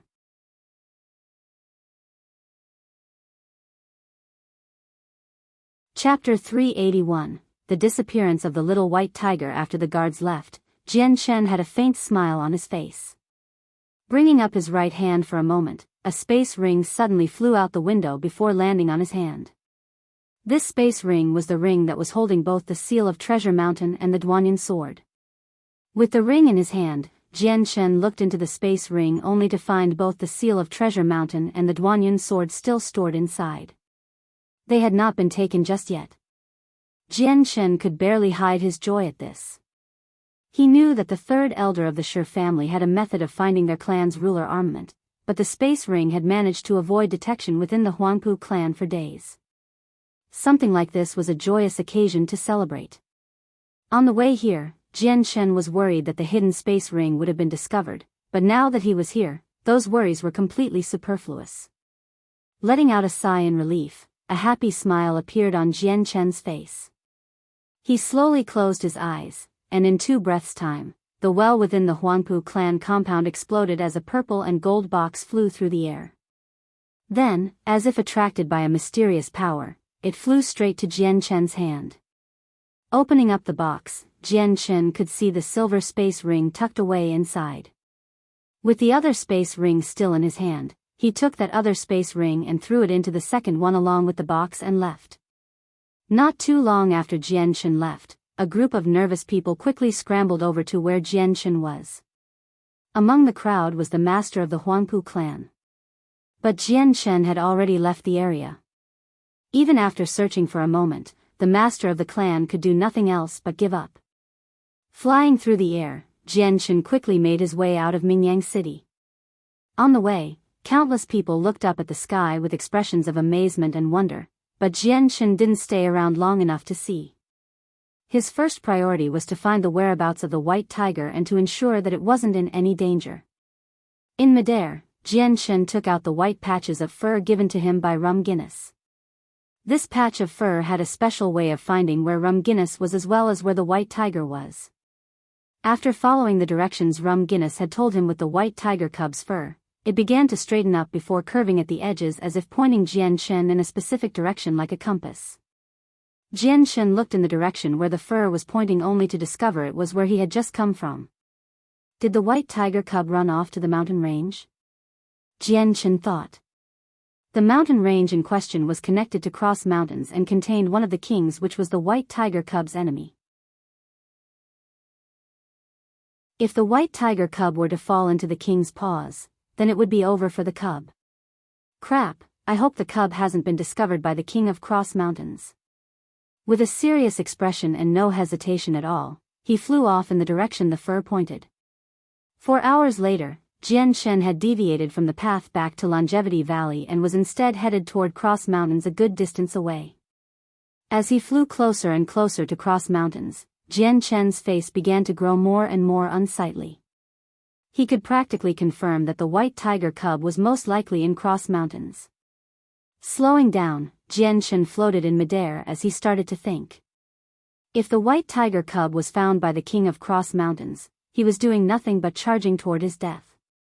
Suddenly, Elder Xiu's image appeared in Chen's mind, almost as if he was giving Chen a rope to save his life. Could Elder Xiu be of help here? Chen thought as he began to calculate things. Elder Xiu's cultivation was immeasurably deep. He could possibly be the only one that could withstand the might of the Gilligan clan. But then again, Elder Xiu had grown weary of mortal conflicts and preferred to keep to his isolated days. Chen didn't wish to bring Elder Xiu into his affairs for his own personal interests as well. After all, the Gilligan clan of Cross Mountains was a huge power. He didn't wish to add to Elder Xiu's troubles by having him help accomplish an unknown task. After floating in the air with some doubt, Chen bit his lip and flew in the direction of the white tiger cub. At this moment he wasn't able to tell if the tiger cub was captured or not. If the tiger cub had been taken by a weaker magical beast, there was still a chance. Like a compass, the white tiger fur led Chen in the same direction for 2 hours. Finally, Chen arrived at one of the mountain peaks and began to look down at the scenery. By now, Chen was nearing the border to Cross Mountains. Underneath him, a group of spirit apes were gathered nearby. Standing on top of the tall trees, they gnashed their teeth as they howled at the floating Chen. Chen looked at the fur in his hand. From this, he could tell that the white tiger was somewhere nearby. After putting the fur away, he began to scour the ground below. He confirmed that he was already deeply entrenched within a nest of spirit apes with an innumerable amount of them standing nearby with even more rushing to the area. Even more so, there was also the scent of several other Class 5 magical beasts. If he wasn't flying, then he would have been surrounded by the apes a long time ago. Suddenly, several golden figures could be seen flying through the air. There were 5, 3-meter-tall golden spirit apes that were surrounding Chen. Each one of them had a ferocious glare that boded nothing well for Chen. Chen began to grow serious now.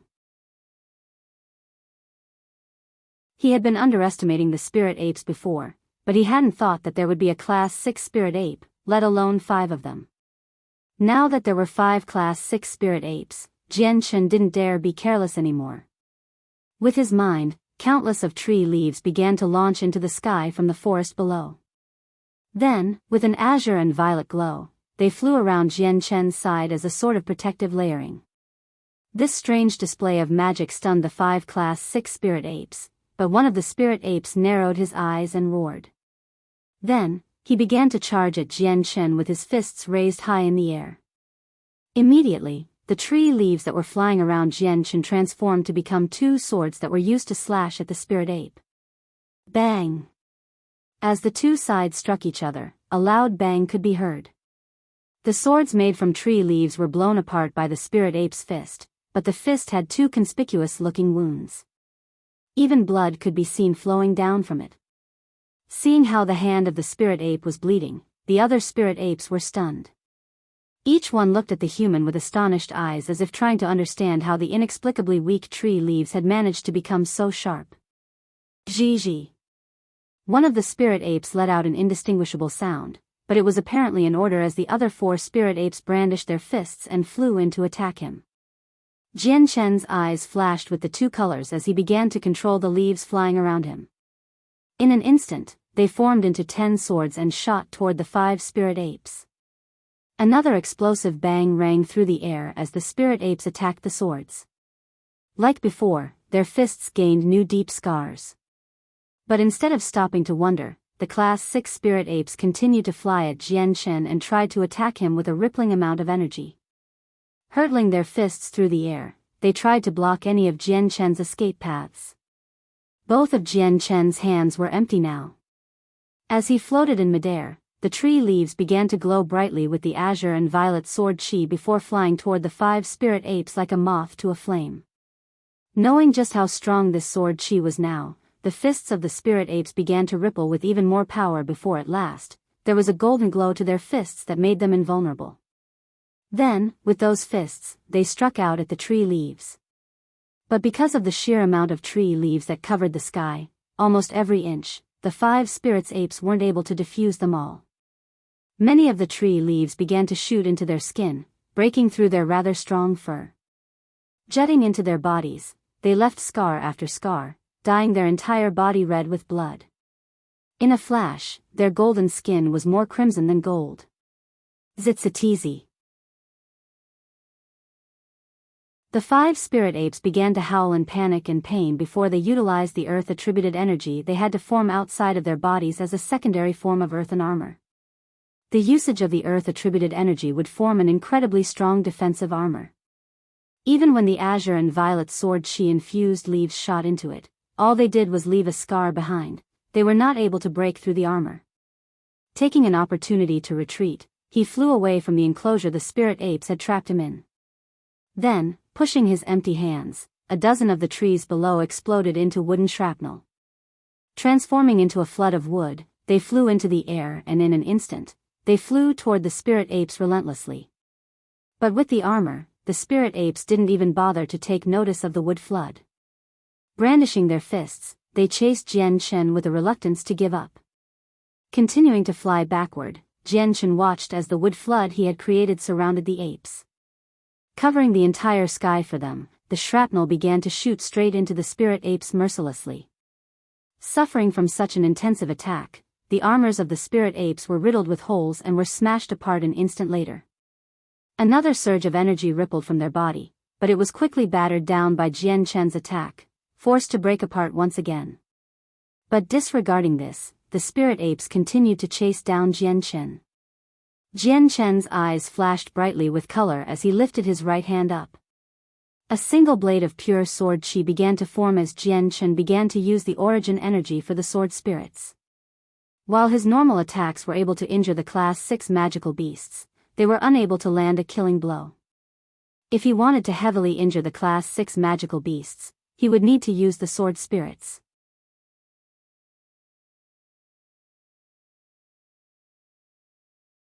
Chapter 382, Summoning of the Ape King. Wielding the origin energy of the azure and violet sword spirits, even the Class 6 spirit apes were able to feel Chen's might. Instead of running away, they continued to inch closer toward him with equally serious expressions. With their fists flying through the air, the space around them began to distort from the energy. By now, both of Chen's eyes were completely lit with 2 different colors. The left eye was violet and the other azure. A sight like this was especially frightening and made him seem like a demon in disguise. The origin energy was like a beam of light in Chen's hand that continued to expel a sharp amount of sword chi into the sky around it. In moments, it was almost as if the entire area was fully consumed by it. Following an azure and violet swish of light, the origin energy from the sword spirits painted the entire area a splendid light as it stabbed at the spirit apes. Kacha!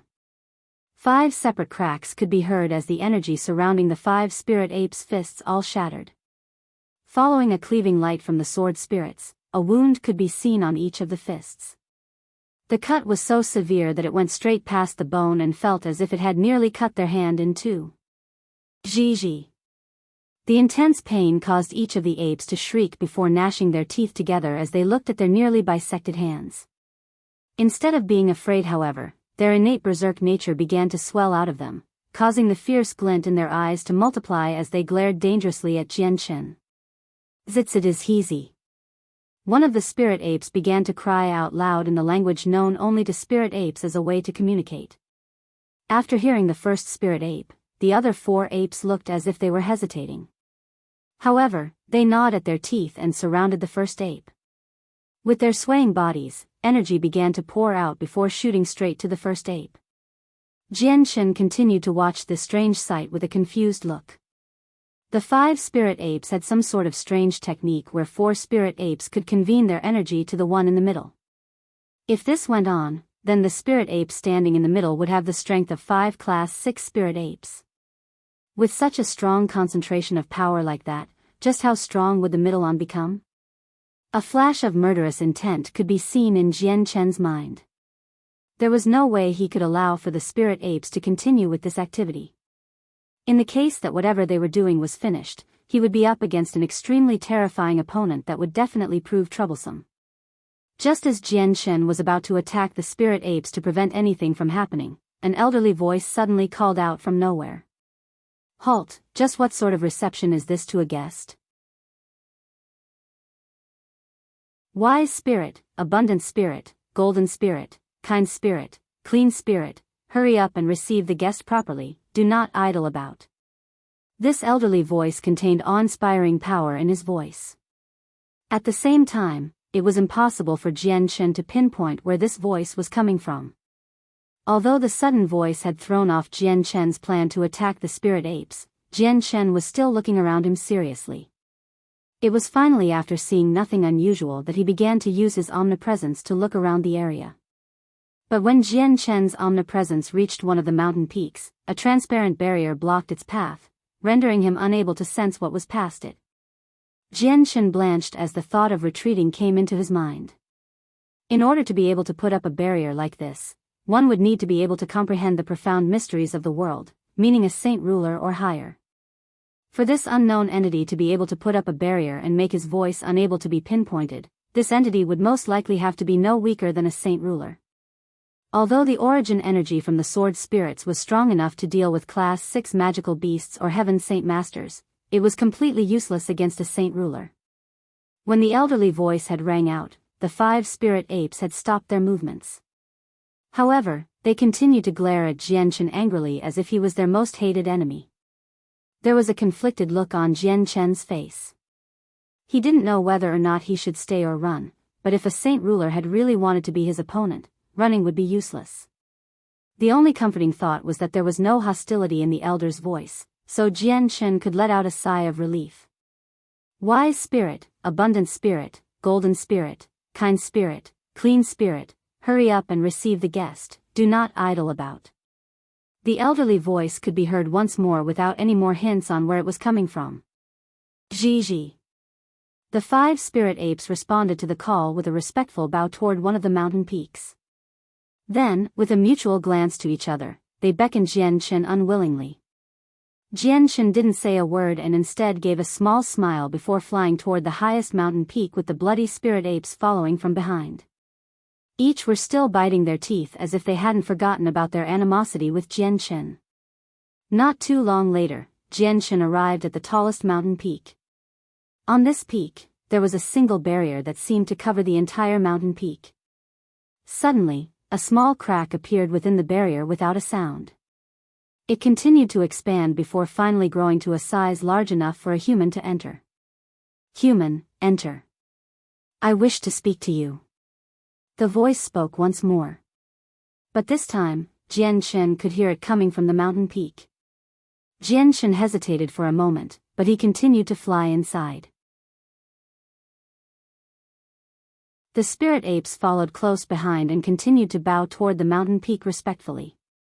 Quickly spotting a gigantic cave in the mountain peak, Chen could see several words written in human language over the cave, Cave of the Ape King.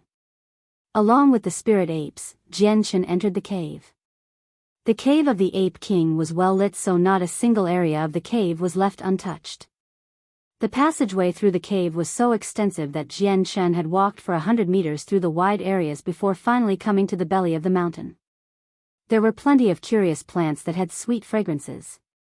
These fragrances had a miraculous effect that made anyone feel happy as well as removing any feelings of anger. Aside from the strange plants in the cave, there was a simple arrangement of furniture. Only a jade table and bed could be seen. From the luster of both, it wasn't hard to see that both items were very expensive. On the jade bed, a grizzly-haired elderly man sat cross-legged with plenty of wrinkles on his face so that it was hard to distinguish his facial characteristics. By his side, there was a single white, winged tiger cub sleeping peacefully. Compared to the white tiger days ago, the white tiger cub was much larger than before and now measured nearly a meter long. Upon seeing the white tiger cub, Chen had a look of utter surprise on his face. When he realized just what place he was in, a feeling of pressure could be felt once more. The 5 spirit apes quickly came to the elderly man's side and knelt down respectfully before speaking in gibberish that Chen assumed to be monkey speak. The cross-legged elder looked at the 5 spirit apes with a calm eye. You were all too unruly. The human in front of us is a guest, just how could you receive him in such a way? Hurry up and apologize. Zitsatizi. The spirit apes immediately cried out in dissatisfaction as if trying to justify themselves. Not all humans are our enemies. This one in front of us is a guest of the spirit apes. Hurry up and apologize. The elder stressed with a tone of finality. The 5 spirit apes hung their heads in dejected defeat before crying out to Chen unwillingly. At the same time, they bowed their bodies as form of apology to him.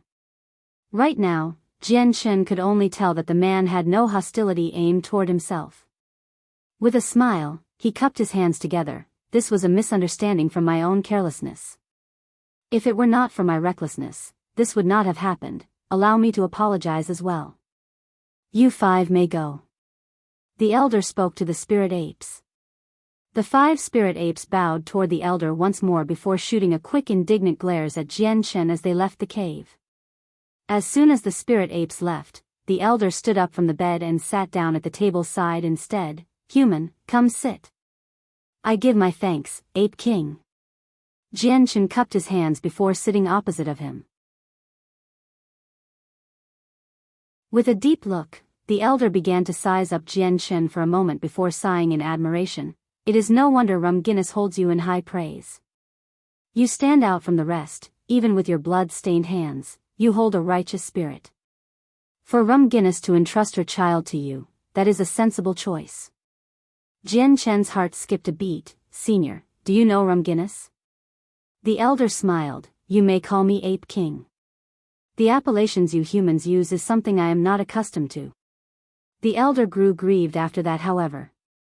With a long sigh, he spoke. Rum Guinness, her husband, and I were all elders of the Gilligan clan for over 1,000 years. We grew as close as family, and when they came across trouble, I knew it was in regards to their child.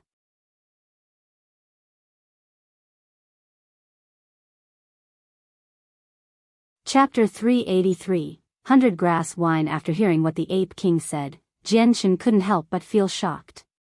He hadn't thought that the Ape King would have been an elder for the Gilligan clan. But after hearing that he and Rum Guinness were good friends, he felt at ease with himself. At the very least, he knew that the Ape King wouldn't report the white tiger cub's whereabouts to the king of the Gilligan clan. For the currently pitiful white tiger cub, this was a good sign. The Ape King continued to speak. Since Rum Guinness entrusted her child to you, I can presume that she has told you about the child being a heavenly tiger god as well as the associated dangers with it. Chen nodded his head without speaking a word. Human, for you to come into Cross Mountains despite the dangers, I can admire your valor. Rum Guinness did not find the wrong person to trust. The Ape King spoke with appreciation. Senior Ape King flatters this one too much. This one was luckily prepared for this situation, that's all. Chen tried to sound as modest as possible. The Ape King knew that Chen was trying to sound polite, and so he smiled. Human, you are a strong one with a strange power. I have never seen another human like you. Rum Guinness' child will not befall any danger by traveling with you. You must bear in mind to never divulge the fact that the child is a heavenly tiger god, otherwise, it will be very problematic for you. You needn't worry about the child's wings. There are many magical beasts under the heavens, many of them have wings. Aside from Class 7 magical beasts, other beasts will not know that this child has the special blood of a heavenly tiger god running through its veins. So hiding this fact from the human world would also be a wise choice to make. Most importantly, you must never allow a Class 7 magical beast to know about it. Senior Ape King, could the tiger cub not stay with you?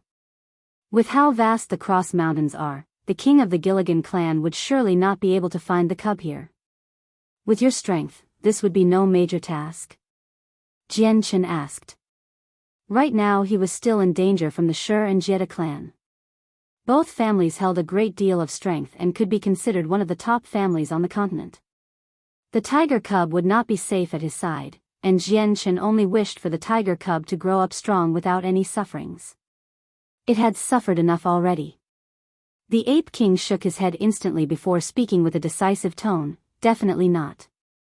You do not understand the situation Cross Mountains are in with the Gilligan clan. Although the territory of the spirit apes is at the border of Cross Mountains, which is some distance away from the Gilligan clan, it isn't safe for the heavenly tiger god to stay within this place for too long. Even our spirit apes clan would be burnt to the ground if news were to spread." Chen grew deathly serious as he began to think, "Is that right?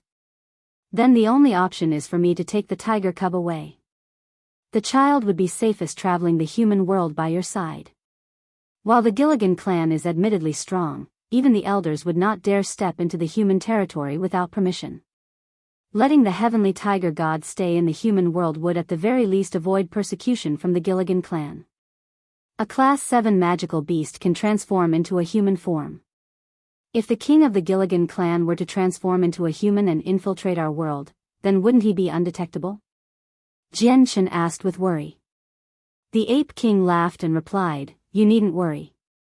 We have an agreement with the strong ones of the human world.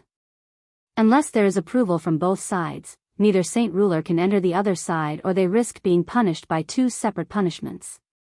"Ah, so there was something like that? I am relieved." Chen's brows furrowed. This was an interesting piece of information. The Ape King continued to smile brightly. "Human, you have not told me your name yet." "Senior Ape King, I am called Chen." Chen cupped his hands together respectfully. Chen. The Ape King tested the name out as if he was trying to commit the name to memory before slowly extending his right hand. From a space ring, he took out 2 jade bottles and a carefully engraved wine bottle. "Chen, this is the specialty of us spirit apes, the 100-grass wine. Using the treasures in the Cross Mountains, I was able to ferment it for over 1,000 years and I am loath to drink even a single sip. Since you are Rum Guinness friend and not an outsider, I'll permit you to sample the wine created by us spirit apes." With that, the Ape King twisted the lid off and poured out a green liquid from within. Immediately, a sweet-smelling fragrance permeated the entire cave so that both Chen and the Ape King could smell it. The Ape King extended a cup of the 100-grass wine toward Chen. "This is a priceless treasure that cannot be bought anywhere and contains a majestic amount of qi. It isn't some minor drink with minor effects, its best use is for helping a person think concisely." "Help think concisely." Chen immediately grew happy. To be able to have such an effect like this was something he desperately wanted to help impact his strength for the better.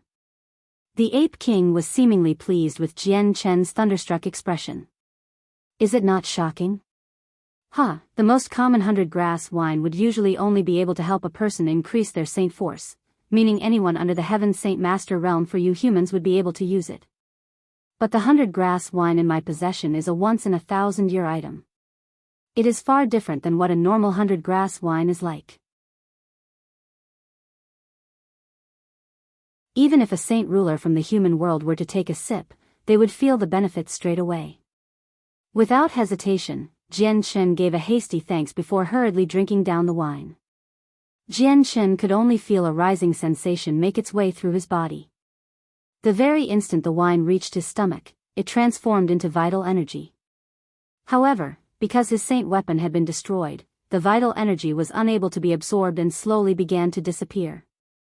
At the same time, an azure glow of light began to rise from Chen's dantian before entering his forehead and then ultimately blending with Chen's thoughts. A beautiful sensation occurred in Chen's mind as he felt his spirit become unbelievably comfortable. There was a pleasure that could be felt almost as if he had transcended on becoming an immortal, causing him to cry out in joy. Chen slowly closed his eyes and allowed his spirit to enjoy the pleasantness. While he was comfortable, his thoughts had begun to condense in a way that even the sword spirits were benefiting from, as shown from the lively thoughts being transmitted. After a while, the joyous feeling finally began to recede, causing Chen to open his eyes. At this moment, he could sense that in such a short amount of time, his thoughts had already soared to an unprecedented degree. This caused Chen to nearly jump with joy. The 100-grass wine within the possession of the Ape King was truly too amazing. Afterward, Chen's eyes began to glow with a fiery expression. The 100-grass wine had given him an excellent boost in strength. If only he could have another cup. Momentarily, Chen's look toward the Ape King had changed. Seeing the glint in Chen's eyes, the Ape King's eye twitched before collecting the 100-grass wine back into the bottle with a displeased look. Do not even think about my 100-grass wine. I've aged this wine for over 1,000 years in order for it to have such an effect. However much you get is however much you drink. I myself only have so much. If this was some ordinary wine, then I would gladly give you more. Upon hearing the Ape King's words, Chen couldn't help but feel embarrassed, that is. Senior Ape King, this 100-grass wine has given me a tremendous boost, see? Out of the question. The Ape King waved his hand with no hesitation. It was only for the face of rum Guinness that I served you a cup. How could you not know contentment? The Ape King treated the 100-grass wine like treasure, so there was no way he would give Chen any more. Chen hesitated for a moment before taking out a fist-sized seal from within his space ring. Senior Ape King, why don't I make an offer for your 100-grass wine? Chen was nearly drooling at the mouth for the wine since it was a great boon to him. For the sake of his strength, he desperately wanted the item. Definitely not, no trade. The Ape King replied without decay. But when he suddenly cast an eye over the item on the table, he immediately let out a stunned look. This is. Senior Ape King, I presume you recognize what this is and know of its worth. If I were to give you this for a bottle of 100-grass wine, would you be willing? Chen let out a confident smile. The item he had pulled out just now was the ruler armament seal of Treasure Mountain. Ruler armaments were extremely precious, but they were of no use to Chen. Furthermore, the seal of Treasure Mountain required the use of the blood of the Shi family in order to be used. In his hands, it was useless and could be tracked down by the Shi family. An item like this was a time bomb to Chen and could reveal Chen's position at any given time. If he were to throw it away, it would be a pity, so rather than that, he might as well trade it away for an item that would serve a better use for him. This is a ruler armament. Where did you come across such an item? The Ape King spoke with a serious look. I took it. Chen spoke honestly. The Ape King's eyes blinked twice as he looked at Chen in utter disbelief. Then, with a deep breath, he spoke gravely. Families who are in possession of ruler armaments are not easy to deal with. Chen, you may have invited trouble upon your head.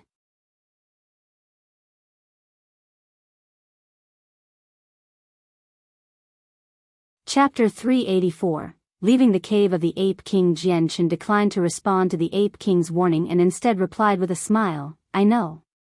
The Ape King stared deeply at Chen with a serious gaze before saying, any family with a ruler armament is a family with power. A person traveling alone with the heavenly tiger god will surely come across many unforeseen events. Senior Ape King, there is a reason why we have the expression, counter soldiers with arms, and water with an earth weir. The situation has already come, but there is no use mentioning that now. Although the family in question is very strong, the Tianyuan continent is massive, so they will not be able to find me easily. Chen spoke without fear. I indeed hope that way. I only wish for the child of Rum Guinness to stay safe from any wrongful harm. The Ape King sighed before taking out a bottle. With a pained face, he gave it to Chen. For the child of Rum Guinness, I will part myself from one of my treasures.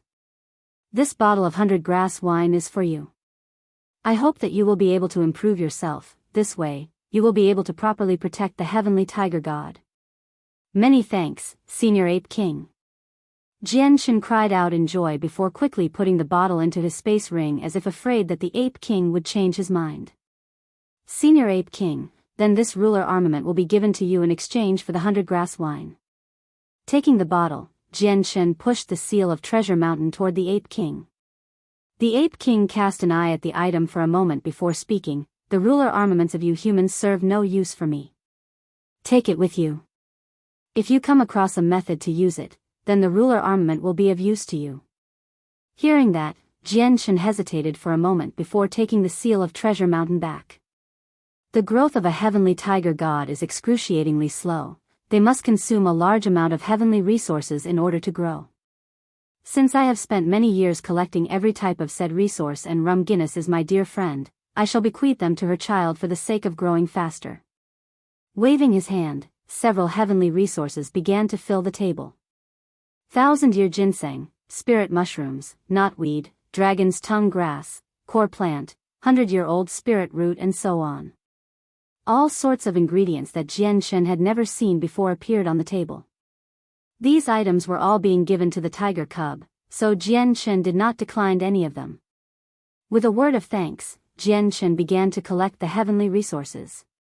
The Ape King spoke once more, "Stay for a while. I will be feeding the resources to the heavenly tiger god in the meantime. The child is in a sleep to digest them right now. We shall see if there are any changes later. When the child wakes, you may take him and leave." After that, the Ape King ignored Chen and sat back on his bed. Closing his eyes, he descended into a calm meditative sleep. The belly of the cave had become deathly quiet. In his boredom, Chen walked around the cave observing the strange plants being cultivated. After waiting for 6 hours, the tiger cub finally awoke. Both of its bright eyes began to flicker open and immediately took notice of Chen, who was standing not too far away. Upon seeing Chen, the white tiger cub was stunned. Afterward, it began to cry out happily before leaping from the bed toward Chen. Hearing the tiger cub's cry, Chen's face lit up in happiness before turning around just in time to see a white streak of light shooting toward his chest. Catching the cub in both hands, the tiger cub knocked against Chen's torso with enough force that Chen had to take several steps back. Amara, the white tiger cub was exceedingly happy and continued to purr into Chen's chest as it rubbed its head against Chen's chin. Its tongue licked at Chen without stop in a clear indication of its joy. After the events of the past few days, the white tiger had begun to dote upon Chen a lot more. Chen smiled as he looked at the tiger cub. He could clearly tell that the tiger cub had grown heavier and even bigger since the last time he saw it. All 4 of the paws of the cub had already grown to be incredibly sharp, and even its fangs were terrifying to look at. Chen, take the heavenly tiger god and leave this place. The child cannot stay here for too long. The Ape King's voice could be heard. Opening his eyes, he smiled in the direction of the white tiger with an affectionate expression. "Yes, Senior Ape King, this one will be leaving then, farewell." Chen spoke to the Ape King before leading the tiger cub away. The white tiger cub seemed to have realized that they were leaving and swung both of its reluctant eyes toward the Ape King before waving a paw at him in farewell. Leaving the cave, the outside world was already quite dark with the bright moon shining down on the ground below. The night was extraordinarily beautiful with moonlight shining everywhere. Even an unruly child would be stunned by the beauty and would be fascinated by the shine. The Ape King had given no farewell. Chen carried the tiger cub on his chest and began to fly into the sky. Leaving the mountain peak, he came across the barrier and slipped past it without a sound. After leaving the barrier, Chen refused to stick around any longer and flew toward Longevity Valley. The tiger cub was extremely curious on how they were flying and clutched at Chen's arms tightly. Its eyes shined brightly with pure curiosity as it twisted and turned its head around. Staying snugly within Chen's arms, it continued to enjoy the view with an adorable expression on its face. By the time Chen returned to Longevity Valley, it was already nearly daytime. By then, the village was already bustling about. Chen didn't return to the village just yet and instead descended within the valley and walked the rest of the way with the tiger cub by his side. "Hey, Chen, you're finally back. Did you bring me anything good to eat?" Little Fatty walked to meet him from some distance away. The moment he saw the tiger by Chen's side, he cried out with an astonished look, "Chen, where did you find this magical beast? It has wings, so does that mean it'll be able to fly when it grows up?" Chen nodded his head, this magical beast was found by me in the forest. What do you think? Is it cute? Jian remembered the Ape King's words and said nothing to divulge the tiger cub's identity. Jian and Little Fatty continued to laugh and banter with each other as they returned to the village. On the way, several villagers called out to Jian in greeting. Jian's ability to fly was already known by everyone. He was able to become a Heaven Saint Master at such a young age and thus had earned the respect of the entire village. When Jian returned to the house, Elder Xiao and Xiaomi both came in with their hoes perched on their shoulders at the same time. "Ah, Jian, what's that you brought with you?" Xiaomi glanced at the white tiger cub with a strange look. Laughing, Jian spoke, "Uncle Xiaomi, this is a magical beast I found while I was outside the valley." "Little beast? What little beast? This place has a hierarchy of grade. Is this a low-level magical beast?" Xiaomi spoke with curiosity. Upon hearing low-level magical beast, the tiger cub seemed as if it was displeased. Holding its head up high from Jian's embrace, the tiger cub revealed the sharp fangs it had as it gave off a king-like aura towards Xiaomi. The reaction of the tiger cub caused Xiaomi to look surprised. Sizing up the cub, he looked at the wings on its back with a startled look before turning back to his father. "Father, you are the knowledgeable one here. Have you ever seen such a magical beast? This one doesn't seem to be a low-level beast." Elder Xiao remained silent as he stared deeply at the tiger cub. In the end, when he looked at the wings on the tiger's back, his eyebrows furrowed together as he revealed a ponderous expression. Jian had a faint smile on his face as he looked at Elder Xiao. He wasn't worried if the identity of the tiger cub was known to Elder Xiao, since only a Class 7 magical beast would know of the true identity that ran through the cub's veins. No humans would know of the true identity since a heavenly tiger god was not seen since the ancient past. Even if Jian mentioned its name, very few people would know about it. That was because it had been far too long. The last time it had been seen was during the time of Mo Tianyun. Seeing how Elder Xiao had been silent for a long time, Xiaomi asked once more with shock, "Father, could it be that even you don't know the tiger's history?" Ignoring Xiaomi, the elder continued to look at the tiger's wings with narrowed eyes. In that moment, his body began to shake as if he had suddenly thought about something unbelievable and was overwhelmed with shock because of it. Seeing the elder's reaction, Jian's heart skipped a beat. Don't tell me he figured it out.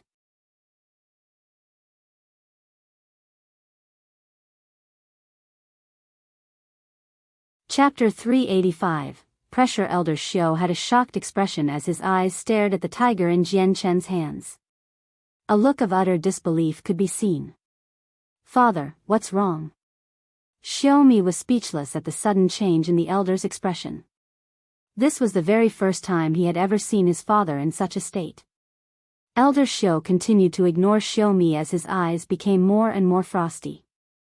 Carefully analyzing the tiger cub in Jian's hands even more, his eyes seemed as if they could clearly see every single detail on the tiger. With the elder's stare being a tad bit frightening and the cub still quite young, it had begun to feel intimidated by the elder. The cub's petite body tried to burrow deeper into Jian's arms as if trying to hide from the elder like it was scared. "Elder Xiao, what are you doing?" Jian was beginning to grow nervous. He didn't know just what to think from the elder's actions. Had he really seen through the tiger's identity? The Ape King had told him before that a human shouldn't know of the true identity of a heavenly tiger god. Elder Xiao let out a long breath of air as the cold glint in his eyes began to recede. In a flash he had reverted back to his original expression with just a small complicated look as he turned to Jian. "Jian, talk to me honestly. This magical beast you found, was it really found in the forest?" "Elder Xiao, could it be you know of this tiger's background?" Jian stared at the elder with an astonished look. The elder sighed once more before looking to Little Fatty. "Little Fatty, go and plow the fields."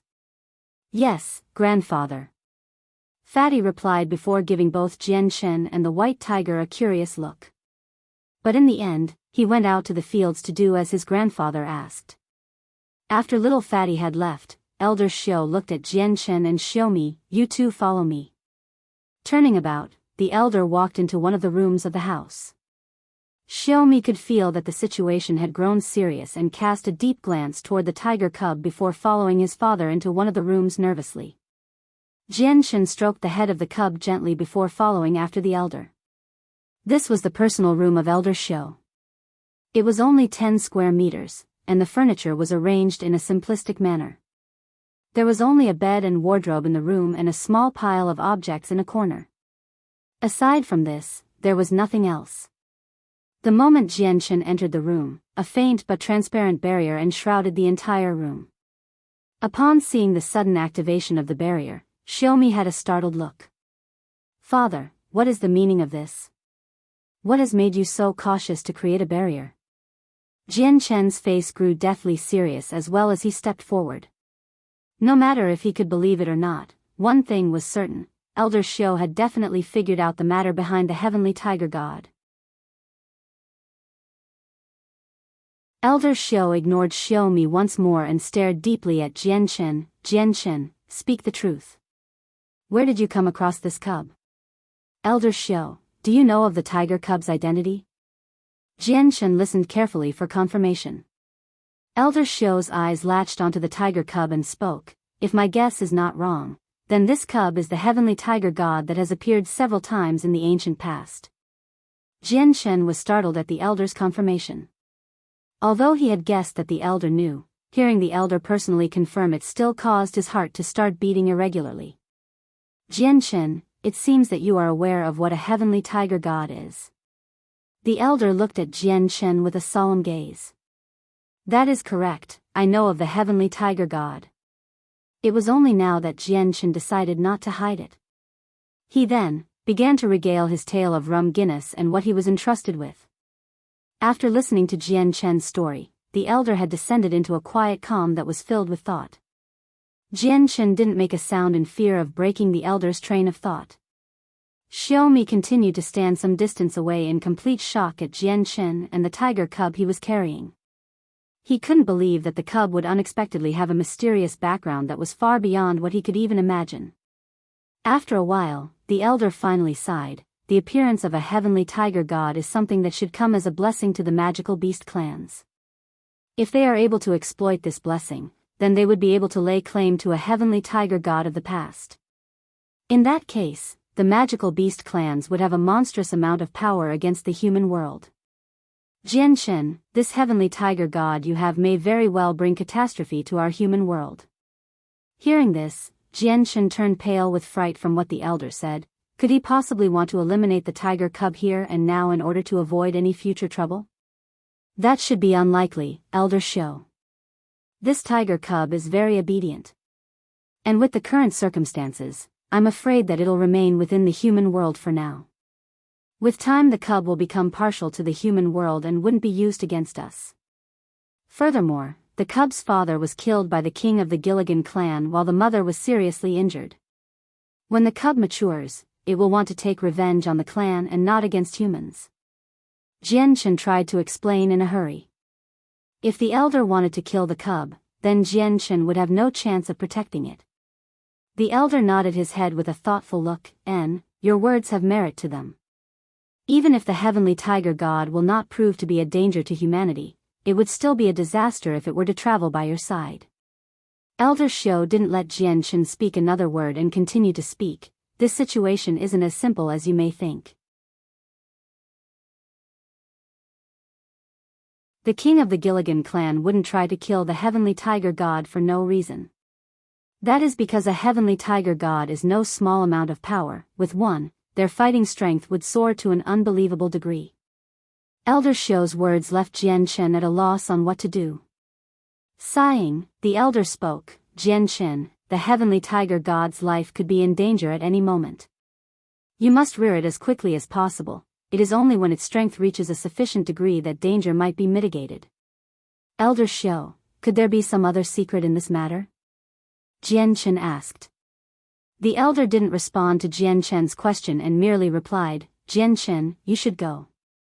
Remember, raise the heavenly tiger god as soon as possible." Finally, there was a single crack in the normally impassive tone.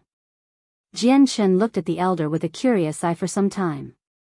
Finally sighing, Jian Chen took the cub and left the room with doubt still in his eyes. For Elder Xiao to want me to raise the tiger cub as fast as possible, it seems that there is still something I don't know. Did Rum Guinness not tell me, or is this something even she doesn't know about? After Jian Chen left, Elder Xiao took out a blood-red token and handed it to Xiaomi. Xiaomi, take this spirit token and go straight to the Bloodsword sect. Tell the entire intelligence organization to mobilize everyone. Watch closely for anything that happens, and if there is any extremely strong experts that appear within the Tianyuan continent, report to me straight away. Father, didn't you say that you would never use the Bloodsword sect? Why are you? Xiaomi asked with a startled look. The situation has become far too grave. Don't ask any questions and take my token to the Bloodsword sect straight away. Elder Xiao interjected solemnly. His expression was dark and no longer looked like a simple farmer. Right now, he looked more like the valiant hero giving command to his entire army. Yes, your child will go now. Xiaomi didn't speak anymore and flew away with the token. After Xiaomi had left, the elder sighed before walking to his bed. They are growing far too bold if they would dare to kill even a heavenly tiger god. When the time comes and the heavenly tiger cub fully matures, their judgment will come. But they will try and infiltrate the human world in order to assassinate it soon enough. Forget it, it has nothing to do with me. If they truly come, then some other family will come to protect it. After leaving the elder's room, Jian Chen took the cub to his own room to rest.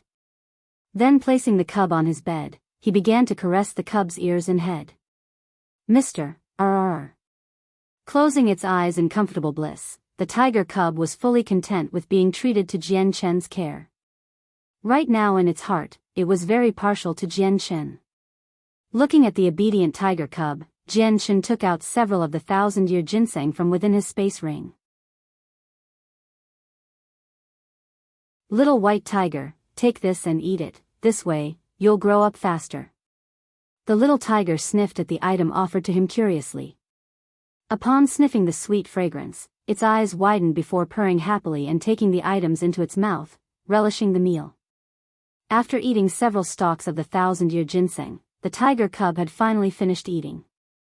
Closing its eyes once more, it began to sleep on top of the bed. Jian Chen knew that the cub was currently in the process of absorbing the spiritual qi in from its meal. Not wanting to bother the tiger, Jian Chen climbed onto the bed himself and began to drink the 100-grass wine given to him by the Ape King. The 1,000-year-old 100-grass wine had a great effect in helping a person's mind. After Jian Chen had finished off some of it, he closed his eyes in pure bliss as his soul enjoyed the pleasurable feeling. Feeling an azure light soar up from his dantian into his mind, Jian Chen felt his mind suddenly explode with excitement. Even the sword spirits were feeling the benefits. With Jian Chen's mind soaring in strength, his omnipresence ability was also increasing by leaps and bounds. Right now, with his soul undergoing improvement, Jian Chen felt as if he was being baptized and transcending to becoming an immortal.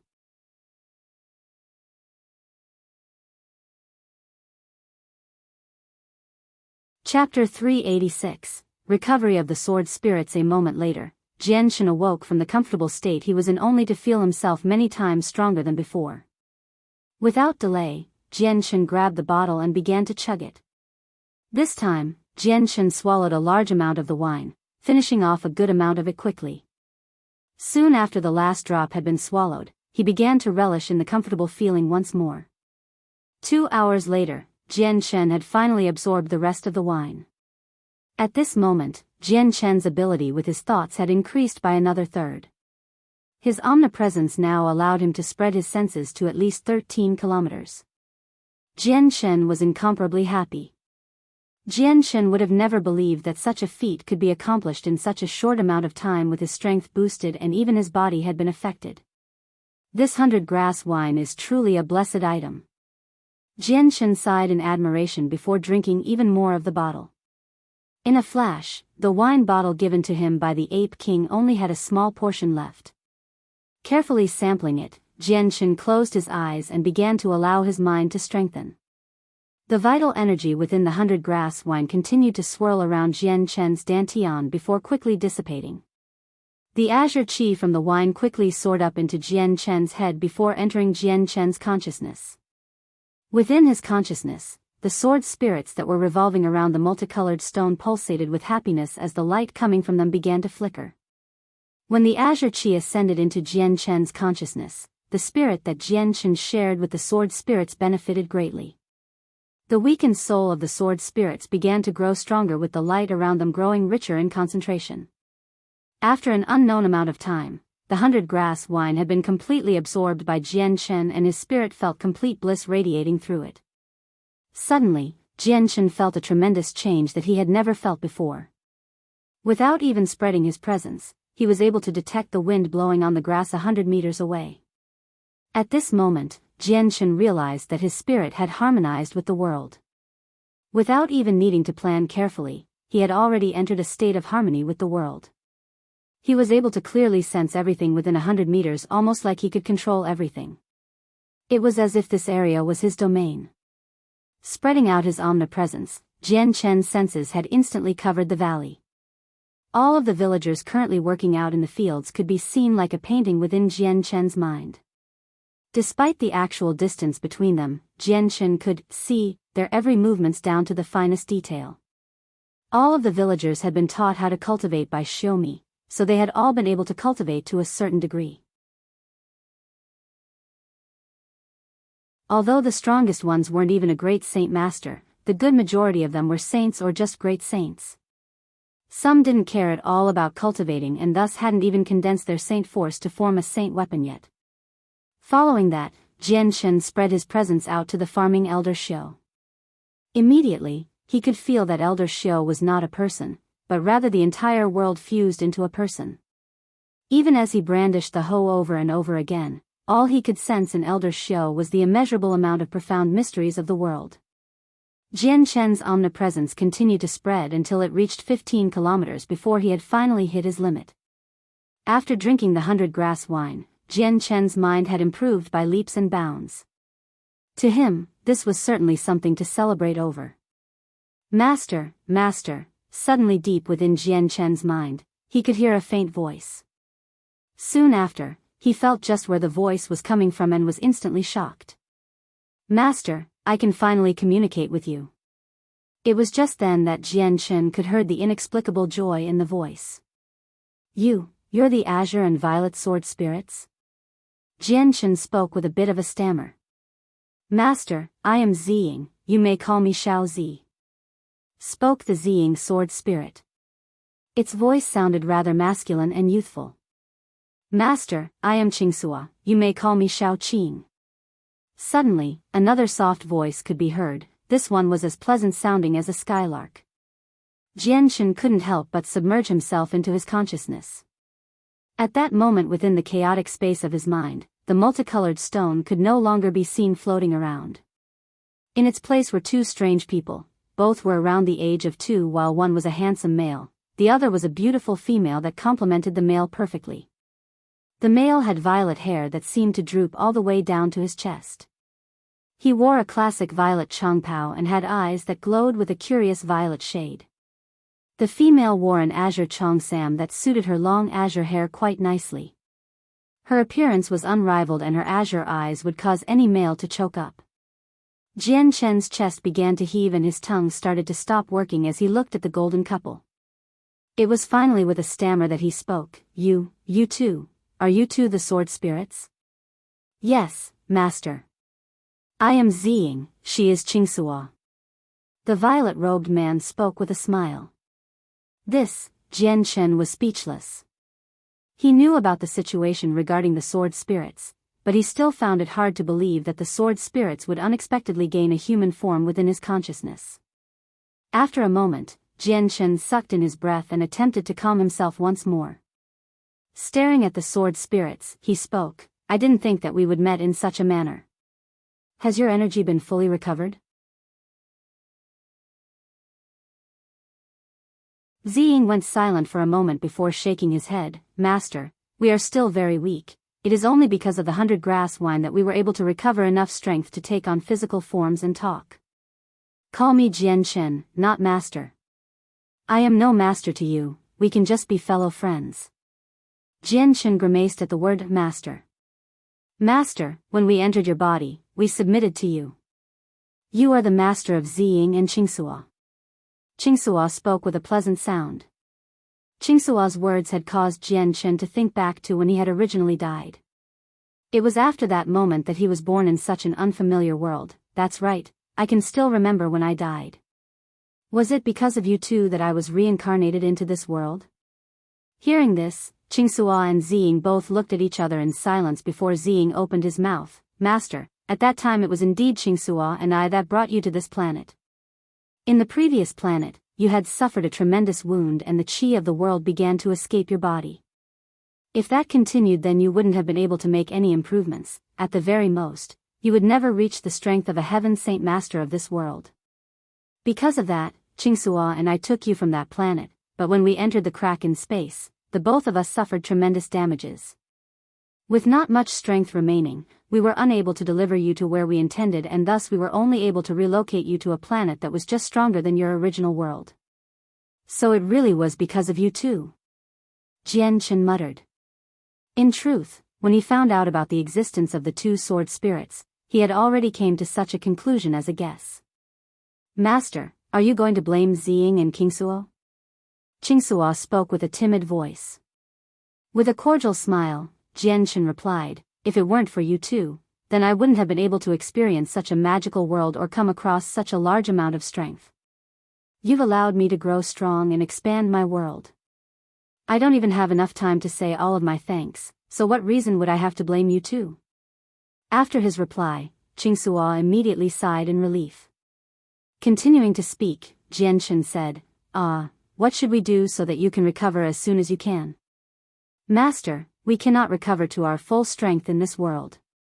The qi of this world is far too weak. At the very best, we would be able to recover a small amount of it.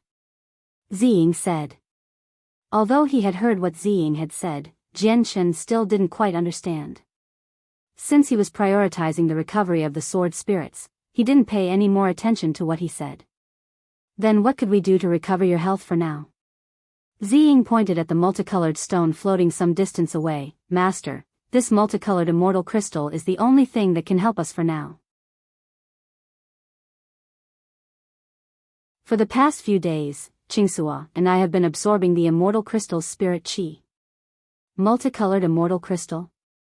What is that item? Jian Chen asked. Master, the multicolored immortal crystal is a crystal formed from the condensation of an immortal's qi after millions of years. It is not an item of this world, so the fact that we were able to come across it is an inconceivable matter. Millions of years, Jian Chen sucked in a deep breath of shock. Master, if only we were able to find more heavenly resources like the 100-grass wine. Otherwise, we will only be able to use the multicolored immortal crystal in order to heal. Seeing how weak the qi of this world is, it serves no use to us.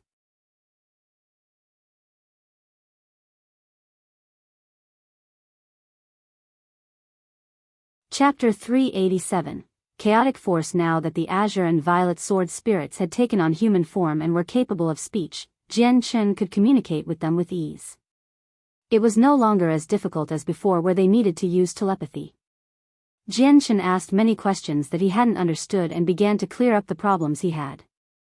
At the very least, the most important thing he learned was that the sword spirits had been responsible for bringing him to this world. Qingsuo, Ziying, is there any chance of me being able to cultivate with Saint Force anymore? Jian Chen asked quickly. Losing his Saint Force had left him unable to use his illusionary flash or the unbelievably fast sword skills that he was renowned for, so this caused him no small amount of unwillingness. The two sword spirits gave each other a look before looking at Jian Chen hesitantly. For a quick moment of silence, Ziying finally said, Master, using a special method, you would be able to continue cultivating with Saint Force. However, the Saint Force of this world is far too weak. Too weak? Jian Chen asked in disbelief. Ziying nodded his head. Yes, Master.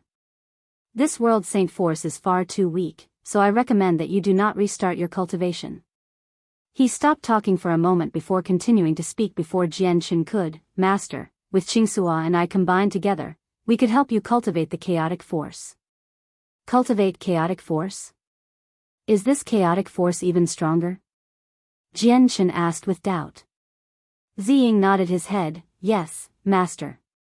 Chaotic force is the strongest of energy. Then how do I cultivate chaotic force? Chen asked with some eagerness. He couldn't allow for such a strong opportunity to run by him. Master, Qingsuo and I were born from chaos itself.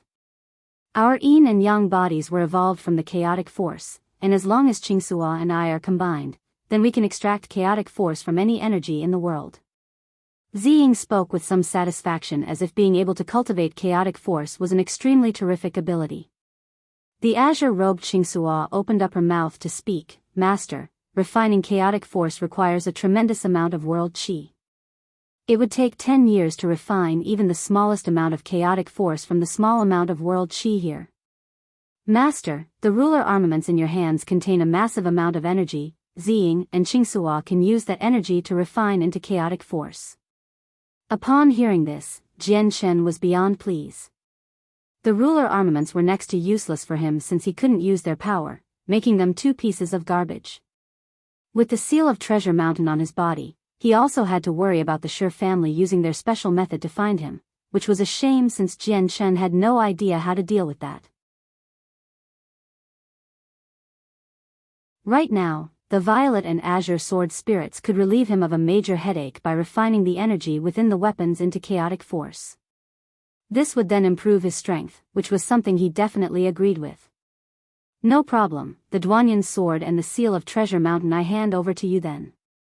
When will you be able to refine them into chaotic force? Chen asked a little impatiently. Seeing the impatient look on Chen's face, Ziying and Qingsuo began to smile. Master, we can refine the chaotic force whenever you wish. However, because the world qi in this world is quite weak, refining the chaotic force will use up a huge volume of qi. This will make Master's future cultivation even harder. No worries, if worst comes to worst, I'll find even more ruler armaments to take. Chen waved his hands without concern. If you wish, then Master, if you could please hand over the ruler armaments. Ziying and Qingsuo will refine the chaotic force for you. Qingsuo spoke. Retreating from his mind space, Chen grabbed both the Duanyan sword and the seal of Treasure Mountain before thinking to himself, Ziying, Qingsuo, what is the next step? As soon as he thought of the words, Chen felt his mind tremble for a moment before Ziying and Qingsuo disappeared from his mind. In the next moment, they had left his mind space and appeared above his head. Right now the two looked like two weak glows of light and mist in human form, but their facial features could not be seen. Lifting his hand, a wave of mysterious energy began to raise out from the seal of Treasure Mountain, floating towards Ziying. It flew up from Chen's hand to levitate over his head to where Ziying and Qingguo were floating. Ziying and Qingsuo both closed their eyes and lifted out their arms. A faint glow of azure and violet could be seen from their hands before enveloping the seal of Treasure Mountain, spinning it in the same shape of the yin-yang symbol. 2 hours later, the seal of Treasure Mountain had been completely refined and transformed into an extremely pure, but powerful essence that rippled within the hands of Ziying and Qingsuo. However, Ziying didn't stop the process there and began to use his origin energy to hammer it. This went on for another hour, causing the energy to turn gray in color like a ball of smoke. Not only was it faint in color, there was an indescribable air to it. Ziying and Qingsuo both raised their hands, causing the gray gas to enter Chen's body before resting within his dantian. Master, quick! Use the Azulite sword law and transform this chaotic force into your own power. Ziying and Qingsuo both spoke in synchronism. Without delay, Chen began to do as told. This process only took up 4 hours of Chen's time. After those 4 hours, Chen had successfully transformed the chaotic force into his own energy. When he looked at the wisp-like energy within his dantian, he couldn't help but ask, Ziying, Qingsuo, is this really chaotic force? Yes, Master. This is chaotic force in its initial stage. Ziying spoke. Hearing this, Chen was confused. The initial stage of chaotic force? What does that mean? Ziying looked a little embarrassed, but he didn't say anything else. Qingsua began to smile as if trying to apologize for him. Master, this is the weakest amount of chaotic force. The true power found within chaotic force cannot be recreated just yet because the amount of energy in these ruler armaments is still far too weak, so the true chaotic force cannot be attained. I understand now. Chen spoke with clarity. However, he still only knew some basics regarding the chaotic force. A ruler armament was created after the energy from a 9th layer Heaven Saint Master crystallized, but he didn't think that the overwhelming power from such an item would result in such a tiny amount of chaotic force. From this, Chen couldn't even possibly imagine just how strong the chaotic force would be. Master, the cultivation methods of this continent do not suit the cultivation methods of the chaotic force. In the future, you will only be able to cultivate using the Azulate Sword Law. The Azulate Sword Law were actually a high-leveled cultivation method written by a deity. Written inside are ways to cultivate using the world chi of any world and convert it into chaotic force. Ziying spoke. Cultivation methods were special methods on absorbing and refining energy to become one's own strength. The Azulate Sword Law was truly an extremely mysterious cultivation method that worked in any situation to transform any energy into chaotic force. Nodding his head, Chen felt his heart sigh in admiration. He didn't think that the Azulate Sword Law would have such a purpose. Master, but, Ziying opened his mouth once more before hesitation overcame him as if he didn't know whether or not he should tell him. But what? Qingsua blinked rapidly for a moment as she hesitated before speaking with her light voice. Master, the Azulate Sword Law has 3 volumes. You have the first volume, but not the other 2. What? Chen cried out, unable to contain his shock. What could we do about the other 2 volumes then? Ziying and Qingsua both looked at each other briefly, as if hesitating, before Qingsua spoke. Master, in truth, the first volume is only enough for you to cultivate chaotic force. The other 2 volumes are still a long ways away from you. Ziying piped up next. Yes, Master, there is no need for you to look for the other 2 volumes at the moment. 1 is enough for now. Wait until you have more strength, then the other 2 volumes will be attainable. Furthermore, chaotic force is far too tyrannic. Master, if you wish to cultivate chaotic force in the future, then you must have a chaotic body refined as well. Only a chaotic body will be able to withstand the chaotic force. Otherwise, if Master were to try and use the chaotic force, it would cause a tremendous amount of damage. What? Cultivating chaotic force requires a chaotic body? How does one cultivate that? Chen asked the 2, he hadn't thought that it would be so complicated. Master, refining the chaotic body is explained within the Azulate Sword Laws. Ziying replied. With that, Chen asked a single question in surprise. So it does not require a large amount of chaotic force? It does require a large amount of chaotic force, but Master doesn't need to worry about that now. Ziying spoke carefully. He didn't know just how Chen would react to this. Chen almost felt dizzy from this conversation, but he wasn't very disappointed. Taking in a long deep breath, he began to mutter, I just knew there wasn't such a thing as a free meal in this world. I didn't think that the chaotic force would be this troublesome. A ruler armament had only a sliver of chaotic force, and a large amount of chaotic force is required to refine the chaotic body.